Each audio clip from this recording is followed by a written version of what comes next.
Hello, Love Wrestling. It's Thursday night. It's 8 p.m. And you know what that means. It's another new episode of Between Two Beards.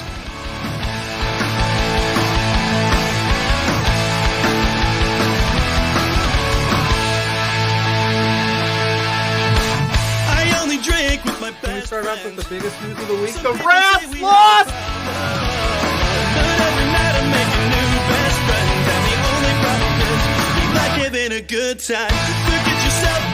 If you got the budget, I've got the time. There he is. Hey, boss! There's the boss. Hey! The man with the finest beard on this screen. Canadian men, boys, shut the hell up. Let me talk. You see, the Rads are resourceful. When I got beef with somebody, I can find a way to talk to them.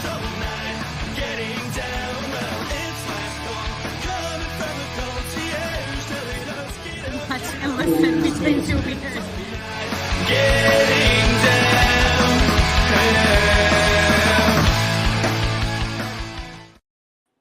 Hello, Love Wrestling. It is Thursday night. It is 8 p.m. And y'all know what that means. It's another episode of Between Two Beards. Episode 105. Yeah! We have Sierra already in the chat saying hello. We got a big guest waiting out back. We're going to bring him on in just a few minutes here. But we are very excited to have our pal, Tom Talks Rubbish. He's here with us. We're going to chat some Night of Champions. We're going to chat some Double or Nothing. We're going to just see how he's doing because he's a swell guy. And when he said he was available, you know, it's late over there. It's 1 in the morning over there. He's staying up late to be with us tonight, and we're very excited to have him. We have Omar popping in the chat. What up, guys? Got to be on the broadcast soon. Damn right, friend. Damn right. One of the new contributors on Love Pro Wrestling and Love Wrestling. We're very excited for. We got our friend Ophelia coming in saying hello. And she said she's been excited all day to see us break the budget. Well, I just gave away half of the budget breaking with Tom in the back. All I know is somebody in the Love Wrestling food chain messed up. Gave us access to a budget. Yeah. I don't even know if we should call it a budget anymore. We'll just say it might get real tonight. I don't know what's going to happen. I don't know Spencer, either. Stay close. Yeah. If Spencer's here, if he's not here, he should be here. Because this is, and Omar, you are right. Tom is definitely not talking rubbish. He spits mad fire. Tom spits mad fire. We're going to bring him in just a few minutes. Yeah. But we first and foremost, Pluggo, as always, how are you, my friend? How are things going? How are you? I'm doing well. The Rads lost those LPW championships this weekend. I'm super stoked about that. Oliver's birthday was also this weekend. We partied hard, and there was just an absolute absurd amount of professional wrestling. So, it's all around a big dubs. Big dubs. We have our buddy Ryan popping in saying, can I have your budget? I mean, the boss keeps on giving it to us. So, I mean, it is what it is. I think you need to reach out to him. I think that's the real answer when it comes to that. Or Alice in accounting. She's usually the one that handles the financials. I am not a hater, Ryan. I am a guy that optically saw what I saw this weekend, and they lost. They had a taste of their own medicine, and it didn't taste good. As you saw from Tales from the Undercard this week, they owe us $3,000. They do. Which we used every penny on it for tonight's budget. And then some. Probably, and then some. But speaking of, we mentioned that we have Tom Talks Rubbish here. So we're going to bring him on right now. Here he is. Tom, what is up, my friend? Happy to have you here. How are you doing over there? As I said to you off camera, I might be slightly drunk, and I'm very tired. But this is fun. Let's get weird. That's you fitting right in with me. You're fitting right in with me. Get weird. It is, like I said, it's 1 in the morning over there. Yep, just gone 1 in the morning. 1 in the morning. So Tom is staying Tom's up late. a night owl for us. He's being a night owl for us this evening. Owl, yep, he's got his water. He's ready to go. He's ready. Flickered up a little earlier. He told he he drinks went water. so, we should maybe pay the bills. Well, you said that you went to like a comedy thing before here, but it was at a brewery. Yeah, so I'm That's very nice. Pissed. I'm not gonna lie. Oh, yeah, no, hey, I wouldn't expect nothing less. If you're at a brewery, I would expect nothing less. There you go. We got Ryan saying drunk rubbish. That is right. That's what maybe. You got tipsy rubbish or drunk rubbish. That might be my first t-shirt. Drunk rubbish. That's what it should be. Friendly reminder, friends. We have the super chat feature now, and we have to read what is on those super chats, whether it be Boston Celtics related and or Rads related. So, yep, we are on YouTube. So make sure you are subscribed. Make sure you hit that bell for notifications, and make sure if you want 100% your message to be read on air, all you got to do is click that super chat. It could be as little as $1, but if you click that super chat, it will 100% be shown on air, and we have to read within reason. It has to be appropriate. Nobody be bad people out there. It's only good people here and love wrestling. But super chats are a thing. So if you want to guarantee your comment is right on air, them super chats are the way to do it. And plus, Pluggo and I, give us the money. Give us the money. You got to pay for time. Been doing this for 105 weeks. Give us the money. We need that bag. Anyway, we're trying to secure that bag, baby. I know.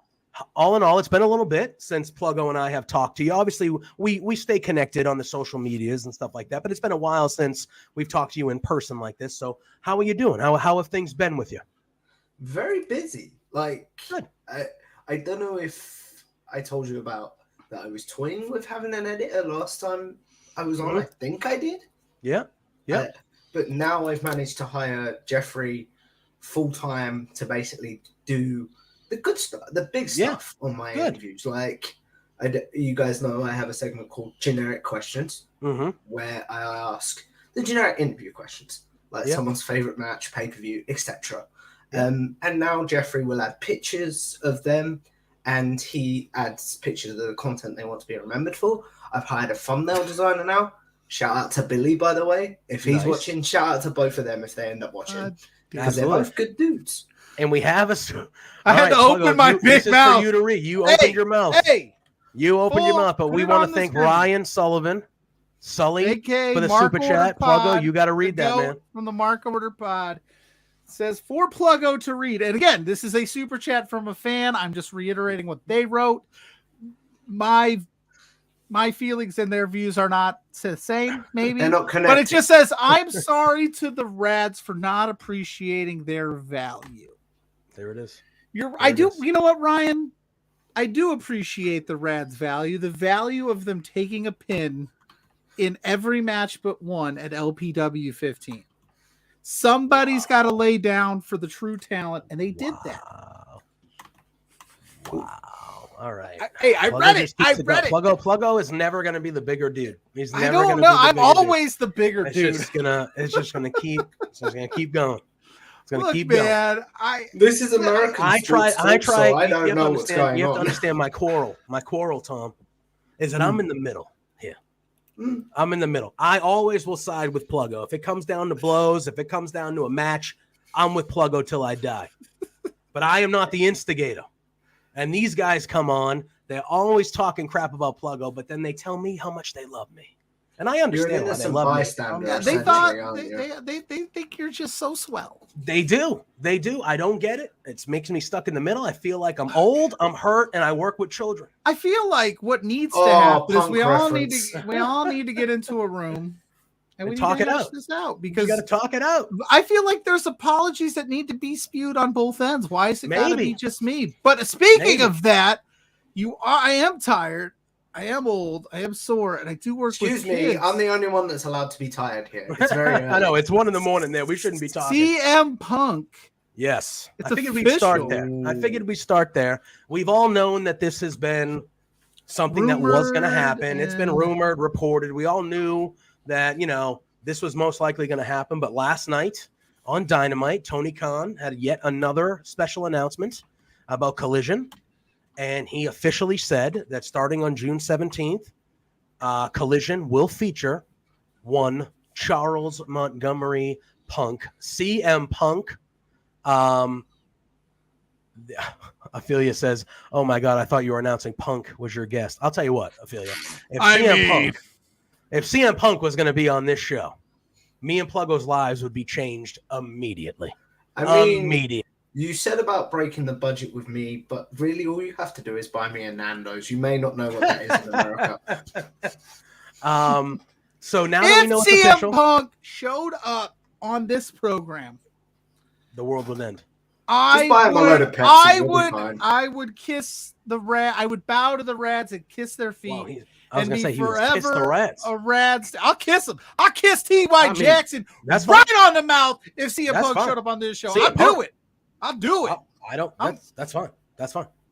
Anyway, that's fine. What's he doing? Is that CM Punk? There he is. It's my guy. We will be seeing Pluggo, I meant to say this return. I blame you for my Funko Pop addiction now. Hey. Uh-oh. That's fair. That's fair. So, Tom, tell me how obviously, I know you've watched Double or Nothing. We're going to dive into Double or Nothing. We're going to dive into Night of Champions. We got some wrestling to review tonight. But with the official, I've watched Dynamite as well for this week. All right, beautiful. So we'll just talk about the CM Punk stuff, and we'll kind of leave that on its own, and then we'll start talking about the wrestling shows. So, now that it's official and Tony Khan has announced it, how are you feeling about CM Punk coming back? Meh. Oh. Because he's burnt bridges. Like, I think my thing is, publicly, he didn't burn bridges in 2014 when he left WWE. He said his side of the story, and if you believe his side of the 2014 saga, he had a lot to be pissed off for. 100%. But if you see the we might have to. All right, hold on, Tom. Oh Jesus! Oh boy, we got someone popping in here. We do. Spencer might be in trouble. I think Spencer could be in trouble. Yeah, this is going to be fun. It is going to be fun. But we are going to pop in. We are. Let me set very the table grateful really to quick, be joined Spencer. by. When you go into other people's houses and you make promises that you can't keep, we call in some friends. We have one Sean Ross Sapp joining us. Thank you for being here. What's up, Sean? I want to say hi to Tom. Good to see you. Yeah, you too, my friend. As well as you gentlemen. I am. Anybody that follows me on Twitter knows that I don't get mad online. It never happens. Yep. I'm mad online right now. Oh boy. Spencer was welcomed on to Fightful. And the one thing that he promised me was that he wouldn't book Shaza McKenzie because I'm trying to starve her out badly. She is in a new country, and I would very much like her to not be able to afford things. And then he booked her. He booked her immediately.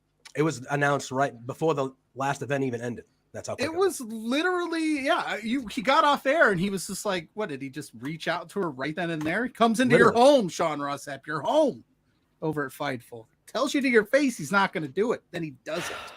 And then he did it. And then he he promoted it. He's throwing that thing all over the social medias. I think as somebody who has promoted such huge, incredible events as Iron Fist Gym's open house, dare I say that him simply not advertising things would be a better business model, especially when it comes to Shaza McKenzie. Yeah. So what's the move now? What do we do now? Like what's your plan? Like you're pretty upset. You're keeping it pretty chill. I'm proud of you. I would be. Yeah. I'm not happy about this. And first off, how are they letting her in the country? That country. She's going to smuggle boomerangs and joeys and all kinds of stuff in like her pouches and all that in there, and any other stereotype I can utilize about Australia. But I really enjoyed beating up Shaza McKenzie to a deafening reaction. So loud that it messed up the audio in the crowd there. And I want to do that again, but fortunately for me, nobody around here books her. she's got to go all the way to Canada just to work. And I love Canada. Canada's too good for her. But do you want me to dig to the other side of the world in England? So I do. Got a trail back to Australia. I do. I would love that, actually. It's more work than I've seen her do in a long time. That's for sure. The boss is here. Oh boy, look, here he is. Spencer. Spencer Sean, says, "Shoot, I'm just hopping in. I'm so Sean, sorry, for Sean." you, those that So don't he's know, here. If you have anything you actually want, he's here. He's officially here. He's officially made it. He knows Spencer, that his chickens are coming home to roost, Bobby Boucher. Spencer disappoints me. Like that's the thing. Us Spencer, he'll flash that smile, and he's very positive and all that stuff, and he does say the F word a lot in person, which I would never curse. As someone that's interviewed him, he says it a lot on an interview as well. There you go. He curses so much, something that I would never do. Every Friday morning. He booked Shaza McKenzie, something I would also never do. All I ask is, who's Shaza facing? Gigi Ray. Who's fantastic. Okay. Well, I'm Gigi Ray. I'm going to get your address. I'm going to mail you weapons. Firstly, weapons. Is Gigi Ray from Canada? Yes. Okay, it's going to be an issue. There's customs. Sorry, Sean, you didn't hear this, but I'm a little drunk. Okay. So is Spencer when he went into Sean Ross's home. Sean Ross' home and booked Shaza and said wasn't going to do it. See, every Friday he yells at us for doing things and we say we're not going to do, and then he just turns around and this is the leader. This is our leader, Sean. And Tom says that he's drunk, but so is Spencer, drunk with power. And just thank you. It's not okay for promoters to be in this position and to hold this power over people and then book Shaza. It's true. Something has to be done. Spencer is saying if it helps, Gigi is currently based in Texas. Okay. So if you mail it before June 24th, you should be good. And the affiliate with the super chat wants to know when is the Spencer SRS match giving us a happen? super chat saying when's the Spencer versus SRS match happening? I don't know. Shaza's been trying to get me to have a match, and I'm not interested in that. I rolled into Black Label Pro. Mm-hmm. I hit her with a DDT. She had no answer for it, and I was better than her. So what would a match prove, right? Like, what would needs to worry about Gigi right now? And not only that, Gigi's going to bring some like killer bees along for the ride too, coming from Texas. Like, 100%. I look at all the dangerous animals that live in Australia, and I say, why couldn't one have attacked Shaza at some point?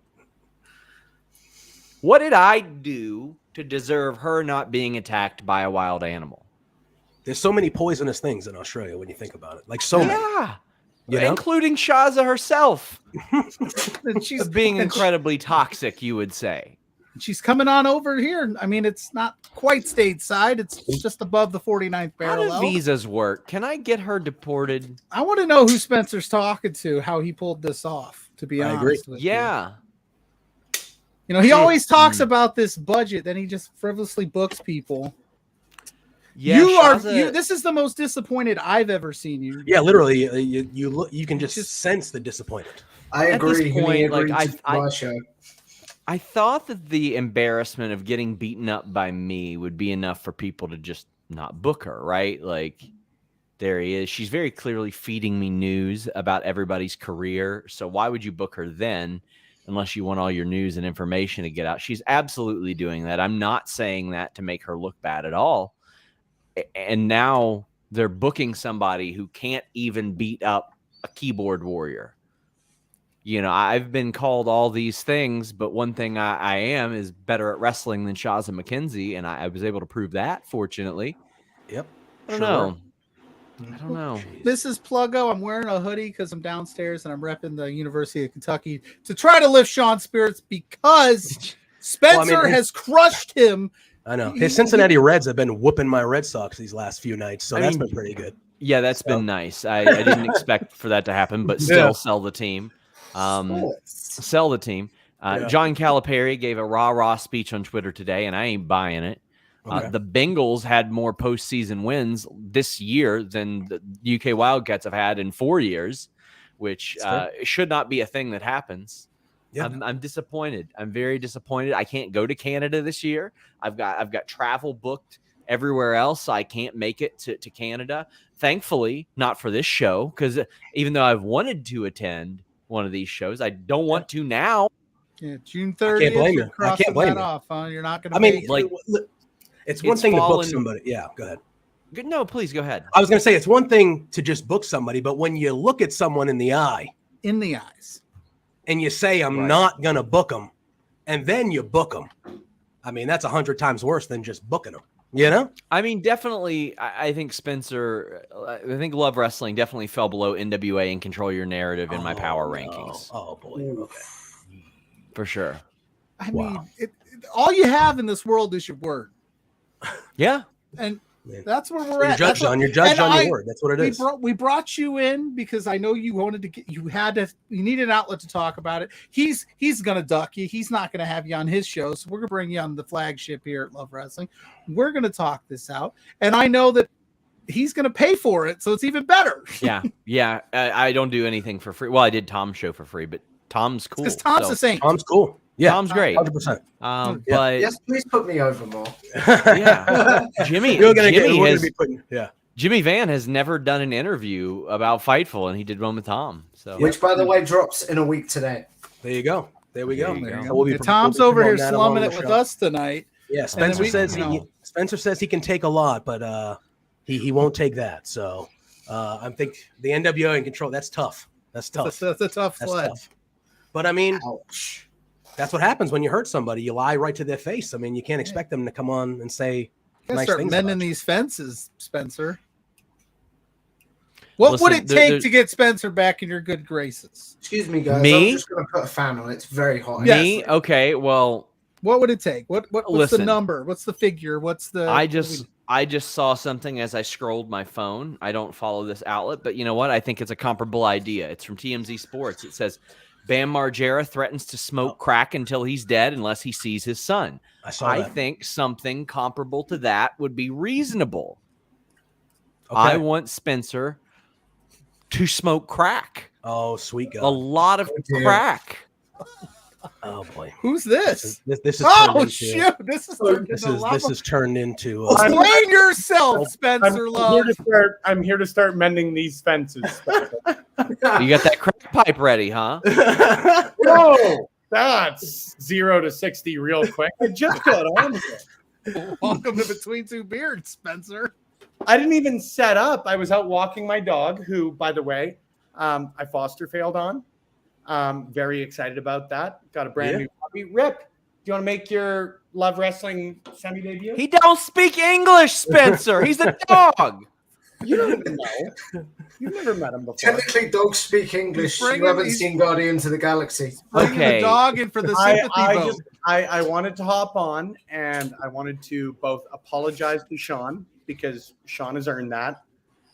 And I also wanted to throw Jeremy under the bus, because that's something I think Sean and I both can at least find some common ground on.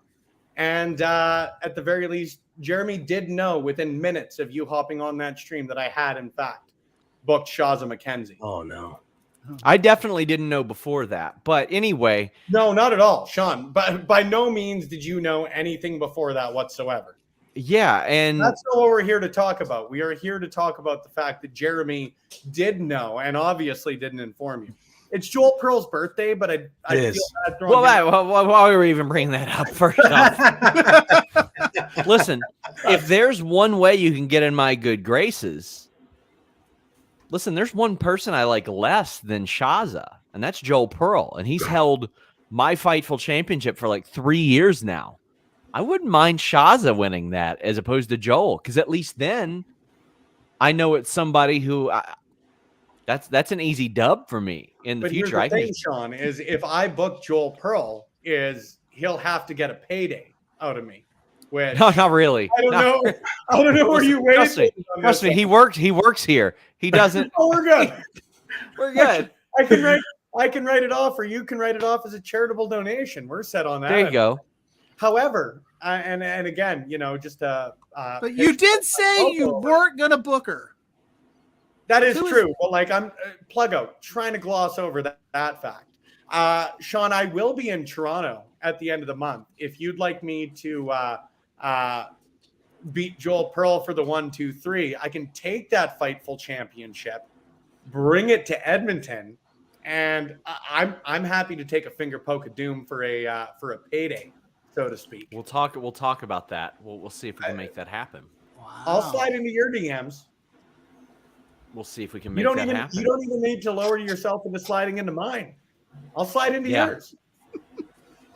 I've been known to never do that. I've never DM'd anybody ever, especially regarding physical confrontations or conflict. That's like you, but most importantly, I apologize, John Ross. On the internet, ever.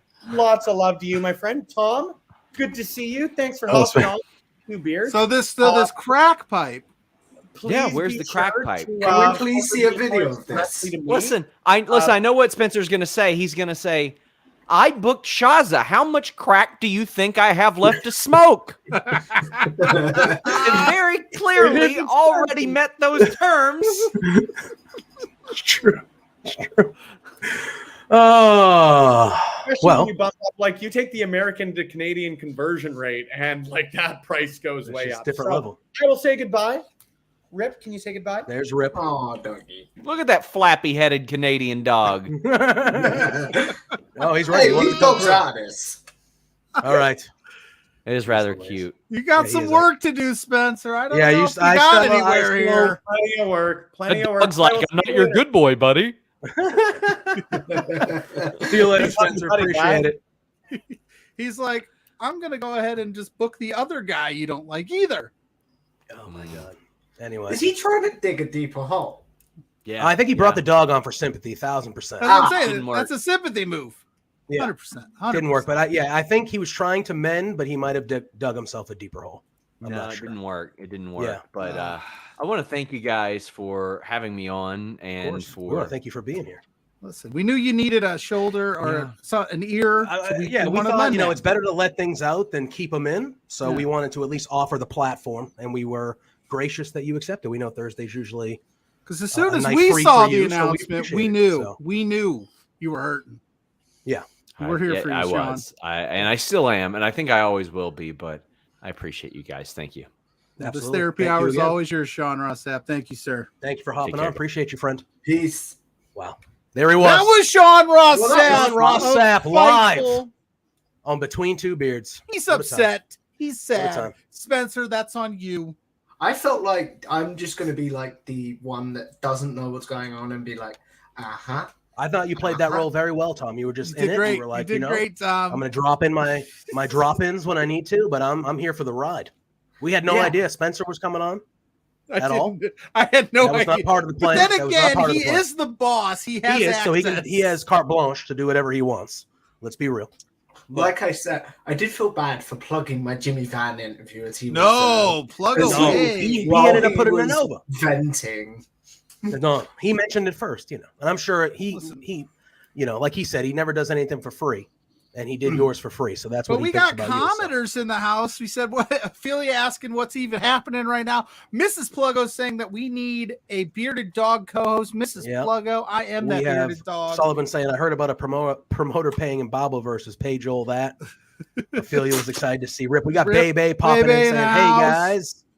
guys. Ophelia saying, to be fair, there was never any real rails to keep the show on it. That is true. And Ophelia says, you're doing Is this great, the most Tom." the show's ever gone off the rails? No, No. this is No. But this No. this is up there. Ryan Sullivan saying Pluggo saying plug. That's how this name started. I'm But- glad That's I'm true. awake. I'm not going to lie. Yeah, we're This glad was you're awake, fun. too. But All all I know is that Spencer's going to mend those fences. Now, that's going to take some time. So we're not going to waste a bunch of time trying to, repair the broken relationship that is Spencer and Sean Ross. Yeah, not even close. No rads yet. Let's hope they stay away. They've got I hope I'm wounds to still lick. here. All right, They got you've got me wounds for to another lick. half an hour, gents. All I know we'll tie the bow here on the SRS news is that hopefully Alice has sent the check. A live appearance per minute, by the way, is definitely. This could be the last show in Love Wrestling history. I don't know if the lights will stay on. Sean Do I still get is not. Yes, Oh, you'll yeah. get yours. Oh, yeah, yours you're is getting already it. sent. Yeah. Your check's in the mail, bro. You're getting what you need. Let me tell It's you. just taking a little longer because you're overseas, so it's got to like it's got to you know, it's got to be like on a boat or something. I don't know. All right, let's chat some wrestling. Let's chat some wrestling, shall we? We got to get our our bear. CM Punk. We were talking about CM Punk, so we'll continue with that, and then I think we'll go to Night of Champions and kind of chronological.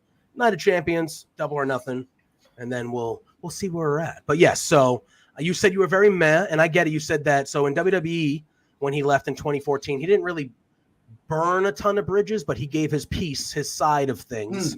But I'm assuming how he obviously he didn't leave because he's still back and he's coming back and was never really not under contract. But the way the All Out situation happened last year, you kind of viewed that as him burning bridges there a little bit. Yeah, exactly that. And also, it did also feel a bit like, because we don't know what went on, it's almost a bit like, has this just been swept under the rug? And with the whole brand split thing, it's obvious amends haven't been made, and like it's just awkward. Do you know what I mean? Oh yeah. It just feels like you guys are in shoot jobs, right? Oh yeah. Yeah. So how would you feel if you was in a job, someone you hated was always on your shift, and you're like, you'd have to quit, right? Well, I mean, tomorrow something would have to morning, give.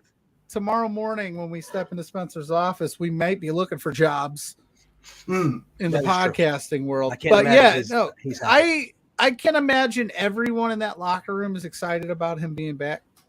To be honest, like not everybody's a CM Punk guy, but I was pretty low. I really was. Yeah, I am. I mean, he's my favorite wrestler, but I'm saying like in this situation, I think you have to understand that like there is money to be made. So if you can put your differences 100%. aside, like so be it. And what I will say is, if he's going to be on Collision, maybe you just avoid him altogether.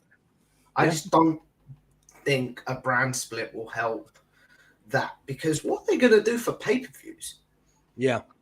You can keep them on one side of the building and the others on the other side of the building. I mean, at the end of the day, they're all grown-ups. They're all grown-ups. You should be able to go, hey, guys, shut the fuck up. You know, if you relax. Can't stomach him for one You guys day. are making millions of dollars to friggin' wrestle in a ring. Like, shut up. Stay over there. You stay over there. And I don't know the ins and outs of a backstage area. I don't know how it works. But I would imagine that CM Punk is a big enough star that he garners his own little room.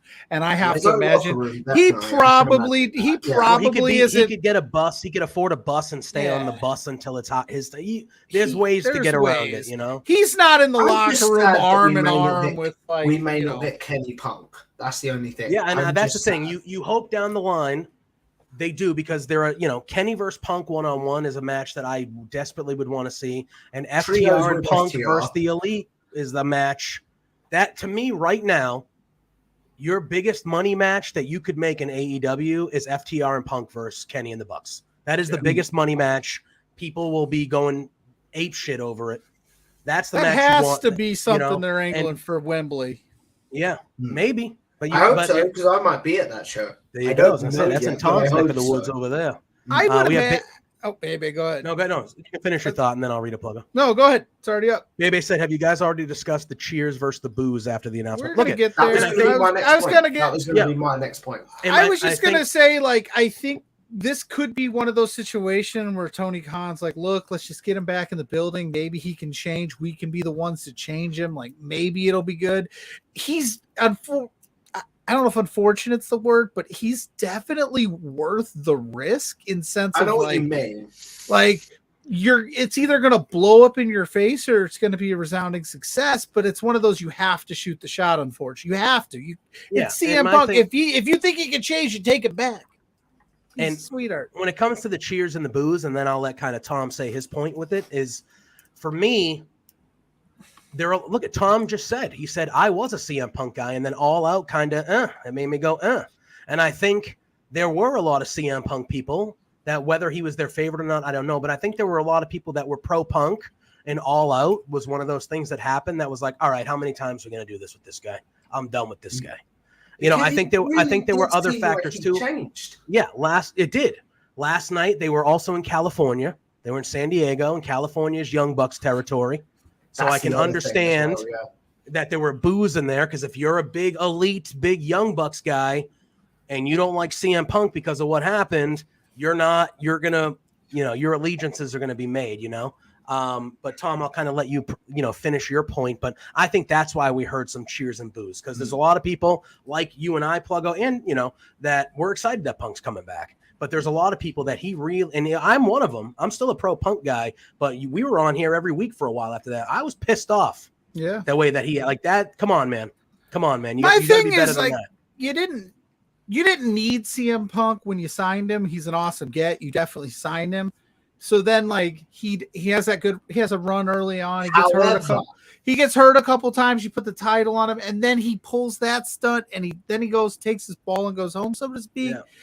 The AEW fan base is a harder core fan base where it's like, we love our wrestlers. Like, we love them. And for you to come in and then shit all over this thing that we absolutely adore and that we've all backed from day one because we wanted something different from the WWE. We could get into semantics on if it's different, if it's not.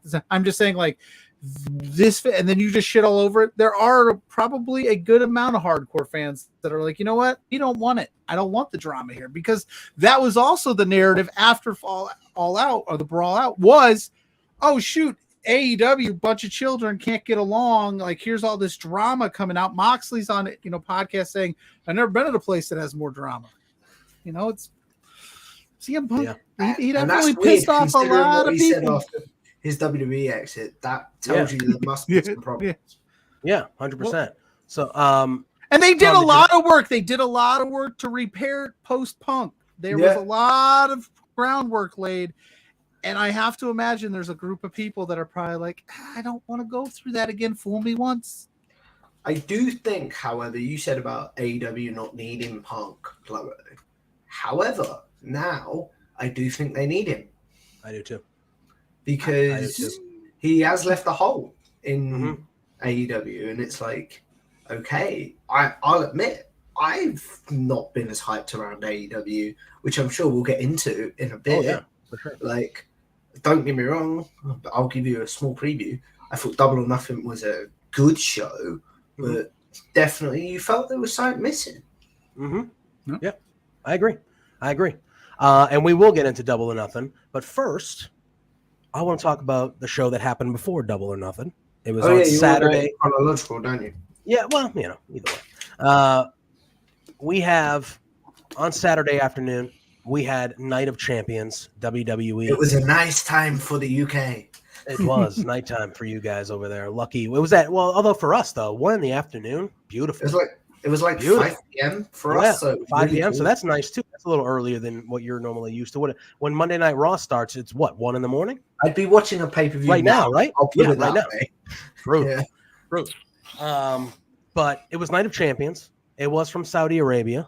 We don't have to like super duper analyze this. I think we'll do more analyzation when it comes to Double or Nothing.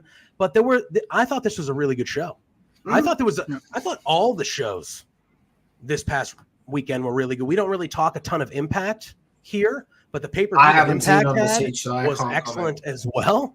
But I thought Night of Champions was very good. I thought Battleground was very good, and I thought Double or Nothing was very good. So there's a lot of good wrestling that happened this past weekend, and it was fun.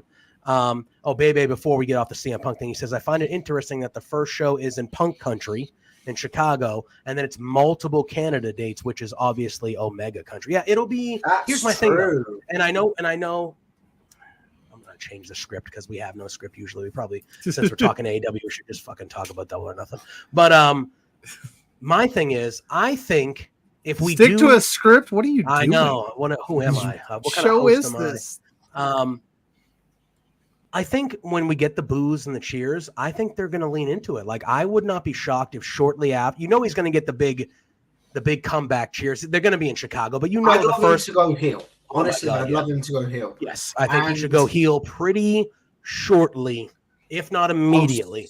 I would I'll even do it in the send you- Chicago show. That's Like, what I was have him gonna come say. back, get the big pop. He's home, and then that night, flip the switch. Whether it's There's in a promo really or he great turns on somebody, just do it that night in his hometown. He doesn't say a word. heel promos.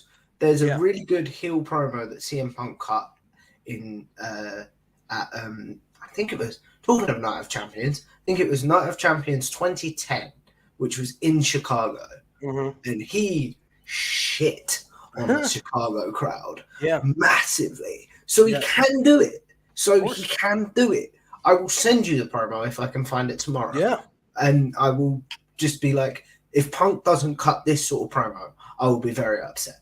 Yeah, and I feel like that would be a clever way to do it, because there are going to be those people that the last time we saw this guy, he was torching the whole company to flames, and he was making the owner look like a doofus. He was talking about the EVPs and the top 3 guys in the company. You know, that's the last visual we have of this guy, and there's a lot of people that are going to look at that and go, he's an asshole. So you know what? When he comes back, he should be an asshole. That's what he I should agree. be. I agree And totally. you can do that immediately. You set the tone right in his hometown. Let him get the opening pop. Let him come down and be, you know, hey, I'm back. Chicago, love me. And Chicago might even still cheer for him, maybe, if he goes. Because that was the thing. They were still cheering. For Exactly. him And they're at going Night of to. Champions promo. But you can set the tone, whether it's he turns on somebody at the end of the night for the next week or whatever. But I think you should turn him heel very quickly upon With his there return. being Canada dates, I'm curious to know what you guys think before we go on to the next point. They have a whole month. They have a whole month in Yeah, Canada. they're doing like Yeah, exactly. Yeah. So And that's what I was going to say. Do you think the chances of a Kenny Omega Punk face off are higher because there's Canada dates after? Or do you think Punk will just have more time off after the Chicago? I'm not really sure. I expect him to be on Collision probably every week. I would expect, because I think now that you know he's the main draw. He's the draw. What of if there being Collision. Ring of Honor tapings as well after Exactly, so Collision? he can After show up in Ring Collision, of Honor. do you think he will? Do you think he That'd be could? cool. It was Yeah, why not? 27 match long cards on Ring of Yeah, Honor. I know. And then, but Yes, they're already yeah. saying that there are, you know, we just had SRS on here. SRS has been reporting for a little while now that Punk's first match back is going to be against Samoa Joe. Which I would love to see as a Oh Ring of my Honor God, belt, yeah. by the Yeah, way. Blair's saying, "Give me heel Punk versus Eddie Kingston." Yeah, Blair. What's up, I mean, Blair? yeah. from Yes. Brainmaker Pod and for Yeah. the exposure or for exposure, my co-host. And on Doesn't Saturday heel even know the morning. title. Punk Doesn't even know the versus title Claudio, to his own please. show. Doesn't even I know the don't. title to I'm his own so. show. It's hey. Unbelievable. We dropped the. Heel Yeah, Punk versus Pluggo? No. Yeah. Sorry. I heel mean, Punk. Punk Sorry, would have an I'm easy tired. time with. I think Heel- I'm going to say it, and I'm going to stand by it. Kenny Omega would be an absolute dope not to have that match. They Oh, both would be. 100%. They all would be because look at the I wouldn't say Bygones- he'd be a dope. I'd say he'd be a child. I would call him. I a would child. say let Yeah, I bygones be bygones, boys, and let's have that match I because would that's call what him- everybody if they- wants. Yeah, if the Young Bucks and Kenny cannot get over themselves a little bit to make money and do some legitimate work with CM Punk, you children, you need to be better than that. The You way need- I'll phrase it, and sorry, Pluggo. Oh, I It's was just just if I gonna don't say, say you this point, finish I'll your forget. point. Here's what I'm thinking. You finish that point, Tom. We're gonna pay some bills because we definitely need to now that we spent Yeah. all that money, and then we'll talk Double or Nothing real quick. Right, sounds but good. just to finish the point, my thing is if Edge and Matt Hardy can work together after what happened, the Elite and Punk can work together, right? I mean, I would it's hope. that's a good point. That's a good point. All right, hold on. Let me time out. We got to talk to you about our newest brand partner here. Oh my God, I'm stuffy. Hold on. Keep talking, will you? Jeez Louise. While I find the dang thing. Mm. Mm. Ooh, Yes, Great. yes. This is great air. Oh, hey. I was gonna say, Someone just hey, said they wanna John see- Bear Gaming. Yeah, Yeah, I'd like to see yeah. him, Jeff and Kingston too. So would I. I saw some people on the interwebs talking about after, we're going to talk about Double or Nothing, but after, like, who's MJF's next challenger? And I saw some people putting pictures of Punk and stuff like that up No, there. please don't. No, can't. I'm very much of the belief that you can't. No, you can't trust that Not guy. yet. No, not yet. You can't trust that guy. You can't trust him. I'd like to see another feud. Don't get me wrong. Oh my God, yeah, they do need to have the trilogy, but that needs to be down the line. You need to know that Punk is there for the right reasons and good. You need to know. You can't just immediately throw him into something like that because that is like, I don't think it sets a good precedent to the locker room either. When you go, oh yeah, you can do what he did, and then go sit at home, and then when you come back, you're immediately in a world title. No. It's like you guys have got kids. MJF it's like taking your kid's toy away, but then giving it back to him straight away. Adam Cole being next, that would be good. Hopefully we can get him off the Jericho. I want Adam Cole to be last because I want him to win. I mean, we're gonna talk about Adam Cole. All right, hold on. Let me do this read first. Did you find it? Oh, yeah, we're good. We're good. Don't mind me. Baby. Don't mind me. All right, I want to talk to you guys about BetStamp. They are our team, our Love Wrestling's newest brand partner. And today's podcast is brought to you by the BetStamp app, which is helping thousands of people win at sports betting for free. The same way travelers use Google Flights or Expedia to find the best prices, bettors can now use BetStamp to do the same. When you place a bet, the odds given by a sportsbook will determine how much you can possibly win.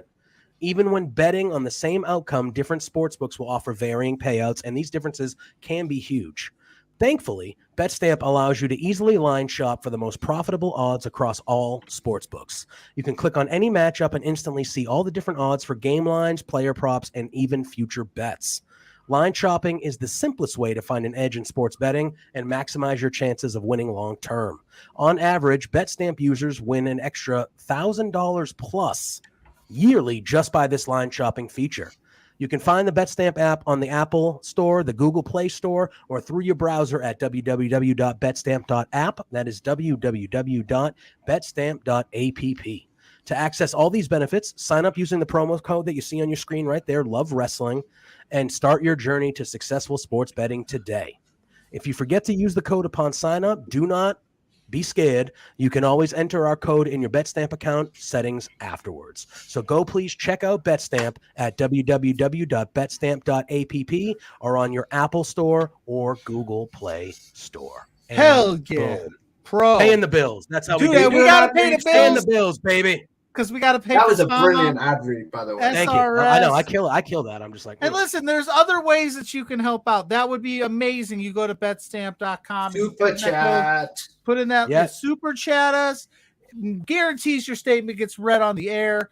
Whether it's you want to disparage a certain sports team or make me talk about a certain faction, I can't believe tell me Ryan, that I'm rubbish. Yeah, I can't believe that Ryan named me. You can also like and share this. And yes, Patreon. Spencer said it best. Love Wrestling on Patreon. Go there. There's exclusive interviews, exclusive matches. You'll see this face. I just talked to Marcia Specials. I think that's going to be. You'll see my face talking to someone a little later this month that one of our guests that just hopped on. He might not. Yeah, I purposely did not mention anything about that because I did not want him to. I see where this is going. There you go. Oh, we got Spencer in the chat saying if we get 2 more Patreons during this broadcast tonight, which you have over an hour, most likely, he'll announce an LPW 16 match this evening. So there you go. Is it SRS versus Spencer? It could be. All right, we're gonna flip this. We've been talking. I would do everything in my power to get to Canada if that was a thing. For SRS versus Spencer. Yeah. Ooh, nice. What a time that would be, huh? But yeah, you go to patreon.com/lovewrestlingca to get signed up. We have different tiers. So it's from $1 to I think 10. I think so. Something like I think that. it's 10. 10 Yeah, or 20? 10's like the 10 to 10 or 20. It's like the I was asking the JPJ, the boss over here. Oh, and he can't subscribe twice. And then by the way, Ryan, SRS going to get the SRS pop. I can't believe Ryan's name. Well, Ryan and Ophelia can't just tell your friends, sign up so we can get that LPW 16 match now. Yeah, for sure. And Ryan, your name is very long on the Patreon. Incredibly long. It is Ryan something Pluggo needs to apologize to the rest. Oh, really? It's like super long. He's pushing that agenda on me, and I don't understand it. It's behind the curtain real quick. Zach in our private chat just asked what happened on the show. Wait, in what private chat? Our Slack chat. He asked. Oh, yeah. Well, Zach. All right. A little bit behind the curtain. Obviously, we knew SRS was coming on here. Duh. but they and Pluggo messaged me. He's like, "Holy shit! He's not just going to send a video. He said he can do it live." And we were like, "What the fuck? All right, whatever." And he's like, "Should we tell?" He was no, we would never. And he was like, "Should we tell Spencer?" And I was like, "Absolutely not. We should not tell Spencer." But anyway, wait, what is that? What is Spencer doing back there? He said, "Don't add him to the chat because he's putting a video up for us to play." Beauty. Wait, does that mean do we already get the 2 Patreons? Are we getting lucky here? Anyway, but so Pluggo was like, "Should we at least tell him?" So he's watching the show. I'm like, no, not tell him. That doesn't work. You're not supposed to do that. There you go. Ryan Sullivan coming in with the upgrade. Hello. We got Blair saying he's heard some great stuff. You might see Blair's handsome face on that Patreon as well. Blair is a stud. Blair's a stud, man. Ryan, you're an absolute stud. Oh, I completely I missed heard this if you comment. up, there's certain things you get added or something. Like, I mean, I saw some stuff that we're working on behind the scenes. I wasn't a fan of it, but it's cool. It's cool for it's Rads related. Rods. You guys want to talk some Double or Nothing? Let's talk some Double. Please. Okay. Now he's just staring at us, making sure we don't do any. He's like, I know. He's just like looking at us. So you already brought SRS on here, you dopes. So, you know, what the hell, dude? He's not waiting till Friday to fire us. We'll be 10:05. We'll have our pink slips in the email. Probably the second we sign off. But all right, we had a pre-show, we had a buy-in, and there was one match on the buy-in. It was a trios, and it was Hook and the Hardy Boys against Ethan Page and the Guns. But the thing was that if Hook and the Hardys won, Ethan Page's contract would then belong to Matt Hardy, would belong to the Hardys. I thought this match was fine. I don't think we have to like dive into this match. I haven't seen it, so I can't comment. Yeah, when that's fine. I thought this match was fine. I think the big thing here was Hook and the Hardys did win. So Ethan Page's contract is now under Matt Hardy's control. So obviously we'll be seeing more of that kind of a reverse because we've seen Matt Hardy under the control of Ethan Page. Again, I thought for what it was fine. Everyone kind of hit their stuff, got their shit in, as everyone says. But at the end of the goal of this match, it was to get Ethan Page kind of under the Hardy spell a little bit, and that's what we saw. So, Pluggo, I mean, Tom said he did not see the pre-show. Did anything to add? I just love Hook, and I'm glad Hook got the win. But I love Hook. This is not. I just don't get invested in the Matt Hardy owning people's contract thing. I just don't. This is not the Matt Hardy that I want to see. So, like, it's fine. It was a pre-show match. Got to see Hook. While we're on the subject of Matt Hardy, what do you guys think about him being the pre-order bonus? I like it. I don't mind it. I like the woken. Matt Hardy part. Oh, definitely. Look at. Do I think they could have maybe got someone bigger? I guess I don't know, but I won't lie. With all the Punk drama, I thought it was going to be Punk because I thought he'd be taken out of the game and then now put back in the game. And I think Punk will be put. I think Punk will be put back in. That's why he stayed under contract. They didn't. I think that because I think I'm going to be honest. He's on the cover. Yeah, he was on the original cover. I don't think they ever took him out of the game, to be honest with you. So he's probably still in there. I would guess. Ryan saying the story should be done. I agree. I agree. I think we need to see if Jeff is back, give everybody what they want and give me the title run or the tag title shot with the Hardy Boys. Or at least give me FTR and the Hardys. I know we've seen it in WWE. But yeah. I mean, that's what I would want. I know we all know that there's not a there's not a lot left in the Hardys. They're probably, this is their last run. I would expect they would probably retire after, why at some point during this. Me to get out of their brain? Oh, because Ophelia said she was going to ask about the Matt Hardy pre-order, and then she was like, "Get out of my brain, Tom. You're thinking the same. You're thinking the same." But anyway, well, we're happy to announce. Thank you, Ryan. Yeah. Again. Oh, do we announcement? We got it. We got it. We got our Patreon. Before we start talking about the main card of Double or Nothing, we have one more. Well, we have one more for an LPW match announcement, so we need one more. Oh, we need So we're one not doing it yet. more. We're not doing Yeah, it. we I need thought one- we we had need it. one I thought- more. But Not Ryan yet. upgraded his Patreon because So we need Ryan one more. is a So goat. we are going to talk about the main card. Every This time show- Ryan updates his Patreon, I expect his name to get longer. Is there a character limit on that thing? Did you guys see the Owen Hart Foundation stuff that they did on the pre-show then? I didn't know. Okay. So Spencer, should I play the video that you just uploaded? Or so I should play that video now. And then if we get one more, we'll do a match announcement. Is that what I should do? Okay, well, So- anyway, Martha Hart. If he says yes, I might leave the show. No, it's all right. Martha Hart. And okay, all right. Please do. Here we Damn go. it. Damn Here we it. go. This is Ryan, for you, this Ryan. is for you. Thank you for Thank your you, Ryan. This Patreon one's for love you. and supporting us You here at already Love. know my name. I am one of the founding members of the greatest faction in Love Pro Wrestling, the Rads. My name is Rich King, the man from the Yukon, and I am here with a very heartfelt thank you to the man with the greatest username on LPW's Patreon. So Ryan, who says Pluggo needs to apologize to Rads. Number 1, you're right. Number 2, you're right. And number 3, stick with the Rads and you'll be all right. So thank you for supporting Love Pro Wrestling. Well, there you go. That's the opposite of love, this Ryan. Sorry, Yeah. sorry, Pluggo, but that was Sorry, awesome. Pluggo. That was That was hurtful. See, that's why do I have to apologize? They're mean to me. I know. Just be the bigger man and apologize, Pluggo. That's what I've been saying. Listen, I'm annoyed by it too, but if you want it to end, sometimes you just gotta. It's going to Get take a lot more than that to get old Pluggo to apologize. Okay. All right. To start the I won't show. lie, can we get in Double or Nothing? Because I am. Oh, very yeah. Oh, it's all right. Oh, I know. We had a blackjack battle royal. Tom does get it. I thought this battle royal was pretty fun, especially the end loved it. sequence. The ending sequence was excellent.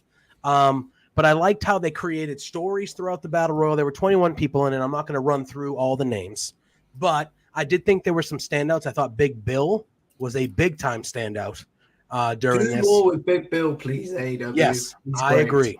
Listen to Tom. I fully Yep. agree. I did love how he was part of that triple threat match last night on Dynamite as well. They need to use Big that Bill guy more. Wardlow, please. That would be good. I thought Big Bill looked great. I thought, obviously, Swerve looked excellent. Orange Cassidy, obviously What being the happened with champion. Keith Lee feud? I'm very confused. It's one of the great mysteries in AEW. It's true. Like I feel like they go Why back not to it. do They that? keep going back to it, and then they never have the blow off match. And by the 'Cause way, now I Swerve's on to this. And I it's like, did well, apologize, Spencer, earlier when Ryan super chatted it. I did apologize, so I think we're good.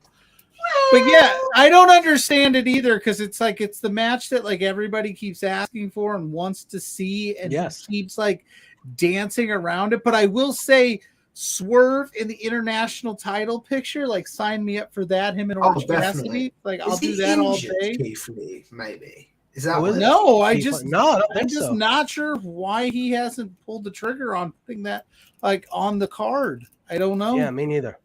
But this match saw a lot of back and forth. Now, it did have its typical battle royal, kind of slog towards the middle of it where they're all just kind of, whatever. But there was good things. Trent sacrificing himself for OC was a good little moment there. I love that a lot. And he was part of the triple threat last night to kind of earn a shot because he did that, which was pretty good. And I agree with Ryan. I think Swerve with that title would be very nice. He said nice. Big Bill for me, personally. Nice. Yeah, I would like Big Bill as Big well. I think Bill's fantastic. I think what you're reinvented saying, himself. Big Bill heading towards the TNT title with Wardlow, I like that. I like that a lot. the But I problem love is this they're ending building Wardlow up. I wouldn't want him to squash Big Bill at the minute. That is true. I really love the ending sequence here between Swerve and OC. It was great. I loved the way that the elimination happened, where it looked like OC was going to do a bigger move, and then he just kind of walked over and did his nonchalant kick to kick him off the ropes, and that was the end. I love that whole sequence. I'm very much looking forward to this one-on-one match with OC and Swerve. It should be excellent. and I would not be opposed if Swerve took that belt. OC, we've been singing his praises every week on here. Like, he's arguably one of the best wrestlers in the world. He's the best booked champion in that company right now. He's been excellent. MJF maybe. Well, MJF too, yes. But Cassidy wrestles every week. He's putting on banger matches. He's winning them all. But if anybody's going to take that belt off him, I'm okay with Swerve being one of the ones that does it. And Ryan saying Big Bill impressed this past week. He sure did.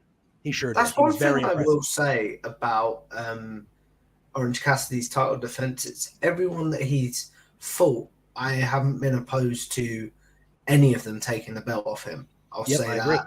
I agree. And, you know, he has these valiant efforts. Tired. Yeah. What is it?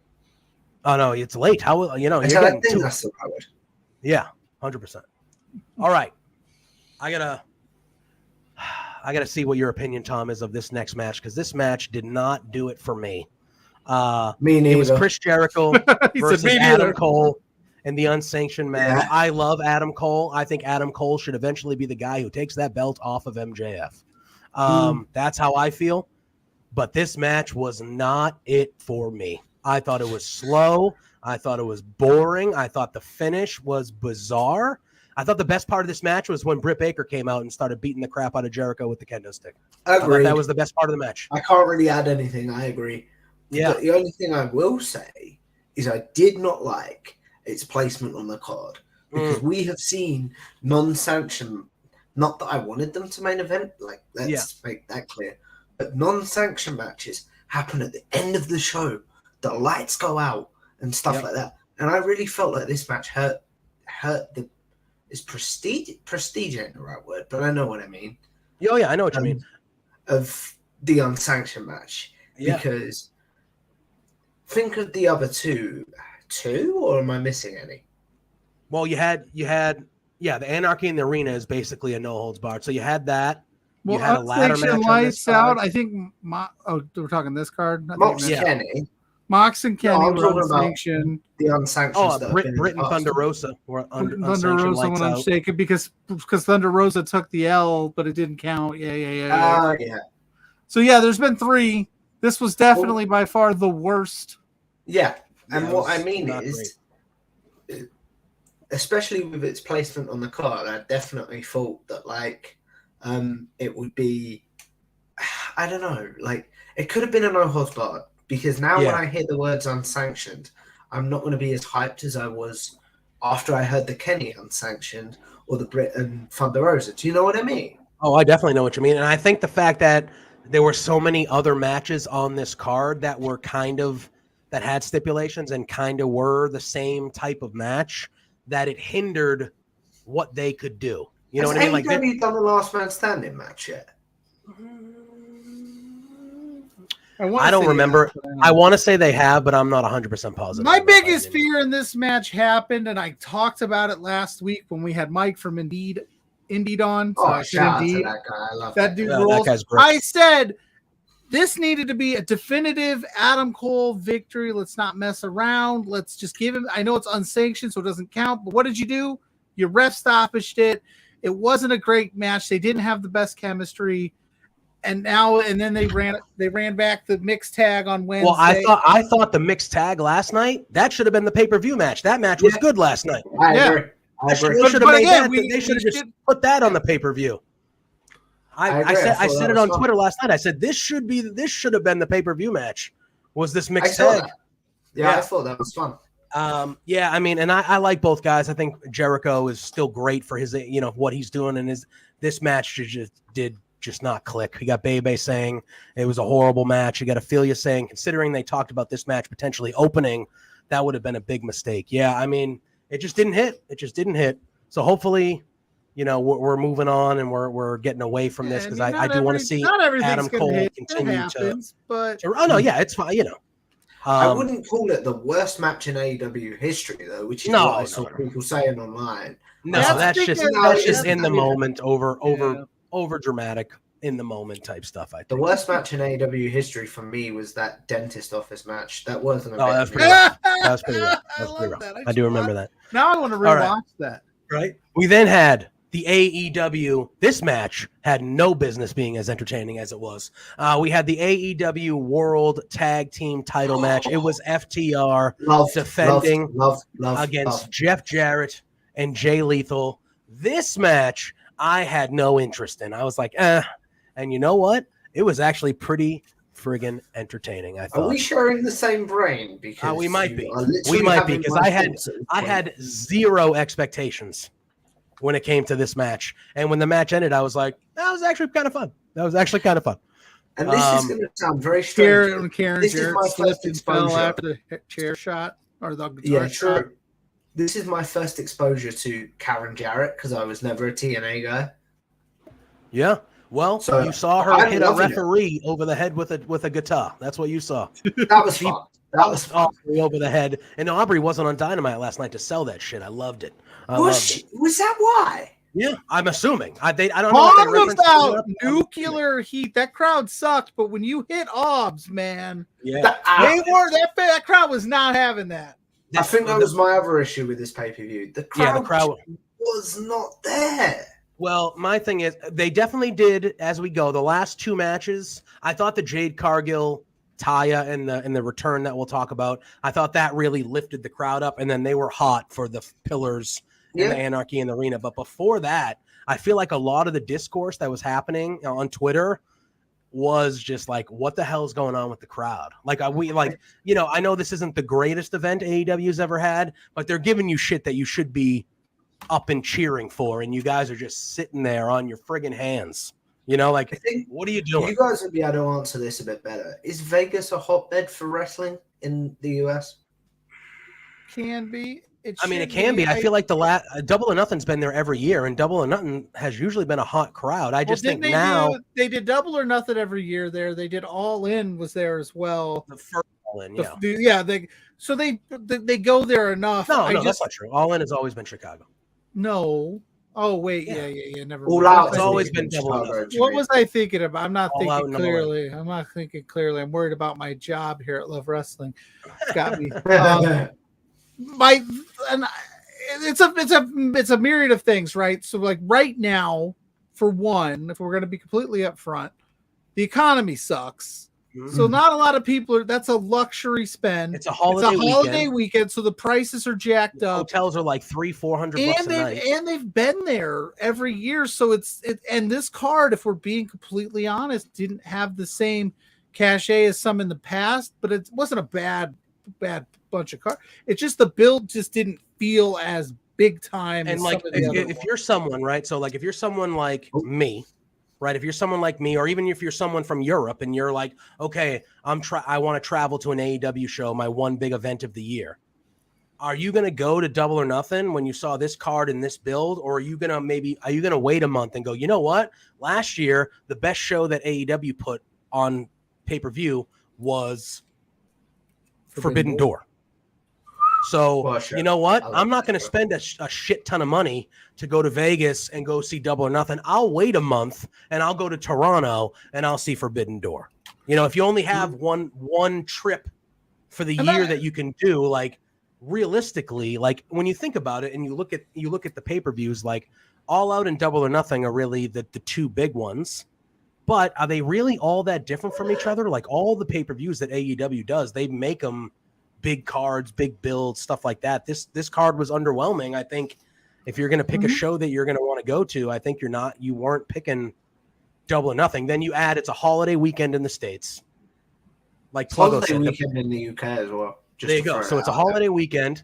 The prices are ridiculous because it is a holiday weekend. If you're already buying tickets and then you're going to spend $200-$300 even more than that in a hotel, that's just expensive. It's just expensive. And I think they should look to maybe move Double or Nothing and have it somewhere else next year. Just because and let's be honest, baby, you're not wrong. The pay-per-view wasn't their best showing. It didn't blow though. It didn't blow, but I think that's strong. But that's okay. But that's okay. You can have that opinion. I'm not saying. Here's the thing: you could convince me that card sucked and you could convince me that you had a good time with it. My thing is like when the WWE went to Vegas for Money in the Bank, remember they were going to do it at the Raider Stadium, and they had to reroute that back to just a normal arena because it didn't sell either. And you saw that picture that Brian Alvarez put of like the hard cam side of Double or Nothing, and there was nobody. But then I saw other pictures that it was. Was that the Orange Cassidy picture? I mean, shit. Yes. Pat McAfee flamed him on his show. He took a stray at AEW too. But yeah, so I'm just saying, like Vegas is tough. It's a tough sell, and if you've already been there so many times and you didn't put your best foot forward on this pay-per-view card to the build-up, like I saw that they were giving away tickets for burgers. I saw that. So whatever, but do your thing. But I mean, it's tough. You gotta, wrestling isn't necessarily Vegas isn't necessarily the best spot for wrestling in the United States. But hey, maybe they move it. I personally would love that they moved it off of a holiday weekend. I think you would see a jump in attendance, a jump in even viewership. Because I mean, like, let's be honest, Memorial Day weekend is like the start of summer. It's a hotbed. Like I said, it was my son's birthday, so of course I have a bias on that end. I was at a baseball game. I had to watch this, after the fact. But it's just people are out. They want to be doing things. They want to be first day of summer, man. Let's go party, right? Like, I think you'd be a smart business sense to do it the week before. I don't think you move it into the week after because I don't think you want to mess with the May vibe of the pay-per-view. Try Atlantic City. Sure, try whatever. Like Double or Nothing's a cool name. You can do the UK, please. Yeah, there's plenty of casinos in the United States. They just sold 65,000 seats in the UK without even a match confirmed. Yeah, exactly. Like you can do a UK pay-per-view next year if you want. Obviously there's a market for it. Like you can do some cool stuff. So but yeah, we got there through this, but the AEW tag team title match, it did have a lot of chicanery. 100%. I thought Mark Briscoe as the referee was a beautiful touch. I thought he was actually he was better than most of their regular referees they had. He was like calling the shots. Anytime they were trying to cheat, he was like, nope, not happening. Whereas the regular referees are like, do it like that Bryce Rensburg. Yeah. They're just whatever. I thought it was really good. The Karen Jarrett Aubrey stuff was fun. And the match ends with FTR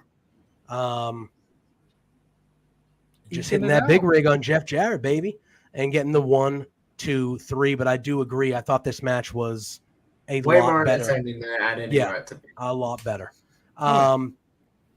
We then had a ladder match for the TNT Championship. It was Wardlow versus Christian Cage. The big moment in this match, obviously, was Wardlow pulling out his best Jeff Hardy impression and hitting the swanton from How that dare gigantically. You? How dare you call that the Was it Arn? Tom and I are sharing a brain now. Arn biting Luchasaurus. I thought it was Arn biting Luchasaurus. Yeah. I could see like when Arn got in the ring, his cheeks were full. He was like, and I was like, what, is he gonna puke on him? And then he started biting his hand, and I saw the blood. I'm like, motherfuckers. So I'm like, what are they doing? It's a horror movie set. What are we doing? Got stuck on his leg. Oh, it's hilarious. I loved it, but it was just like, come on. I'm a Simon Miller mark. Arn Anderson is down for the cause. Wrestling for life.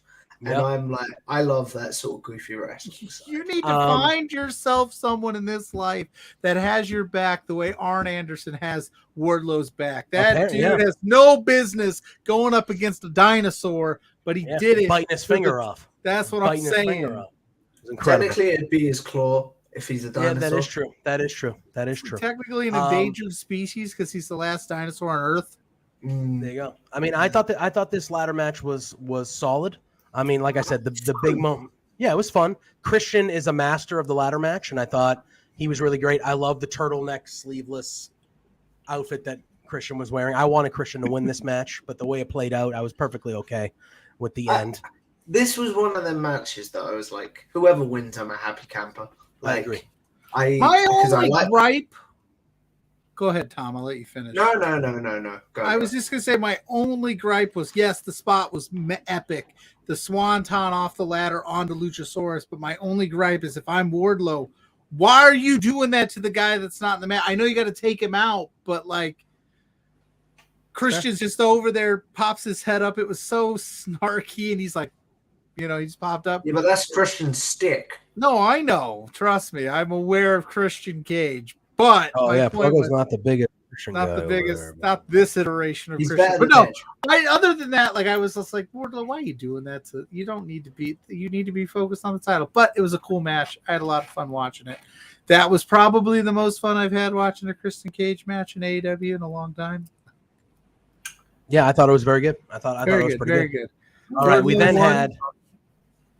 had, obviously you could tell by the way this match was booked that Jamie Hayter is hurt and probably seriously hurt a little bit.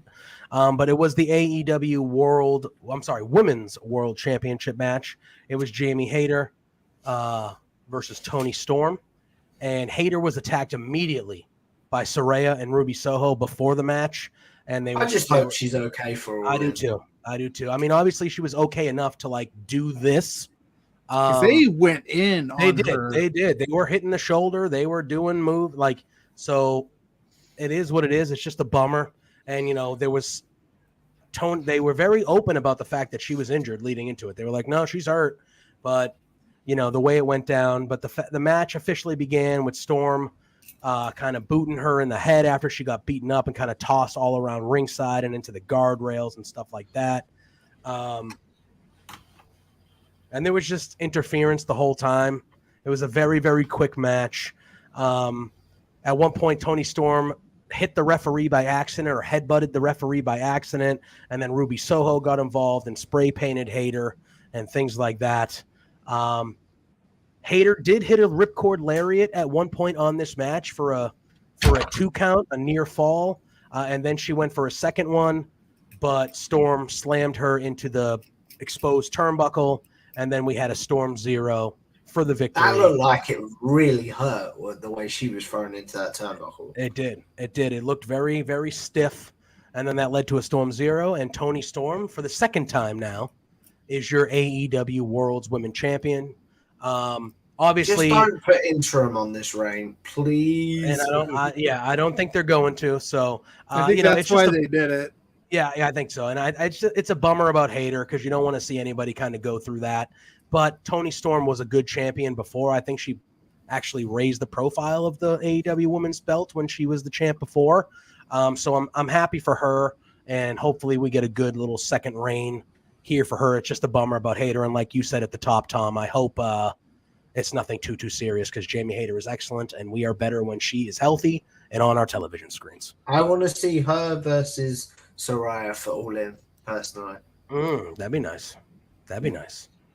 Tony 2 times. Lover is saying first 2-time champ, women's champ. If his math is correct, I believe you are correct. I think that is correct, right? Britt only had it once, right? Yeah, Britt didn't win it a second time. She only had it that one time. She had it for a long time, though. That's why. She did, yeah. Yeah, I believe Toni is the first 2-time women's champion, so that's pretty cool. We then had a trios House Rules Open Challenge, the House of Black, and their match was answered by Billy Gunn and the Acclaimed. I honestly think the thing that people were talking about the most was Max Caster's rap before this match, where he said that Buddy Matthews. Oh no. He said that Buddy Matthews is getting cuffed by a kid named Dominic. Fantastic.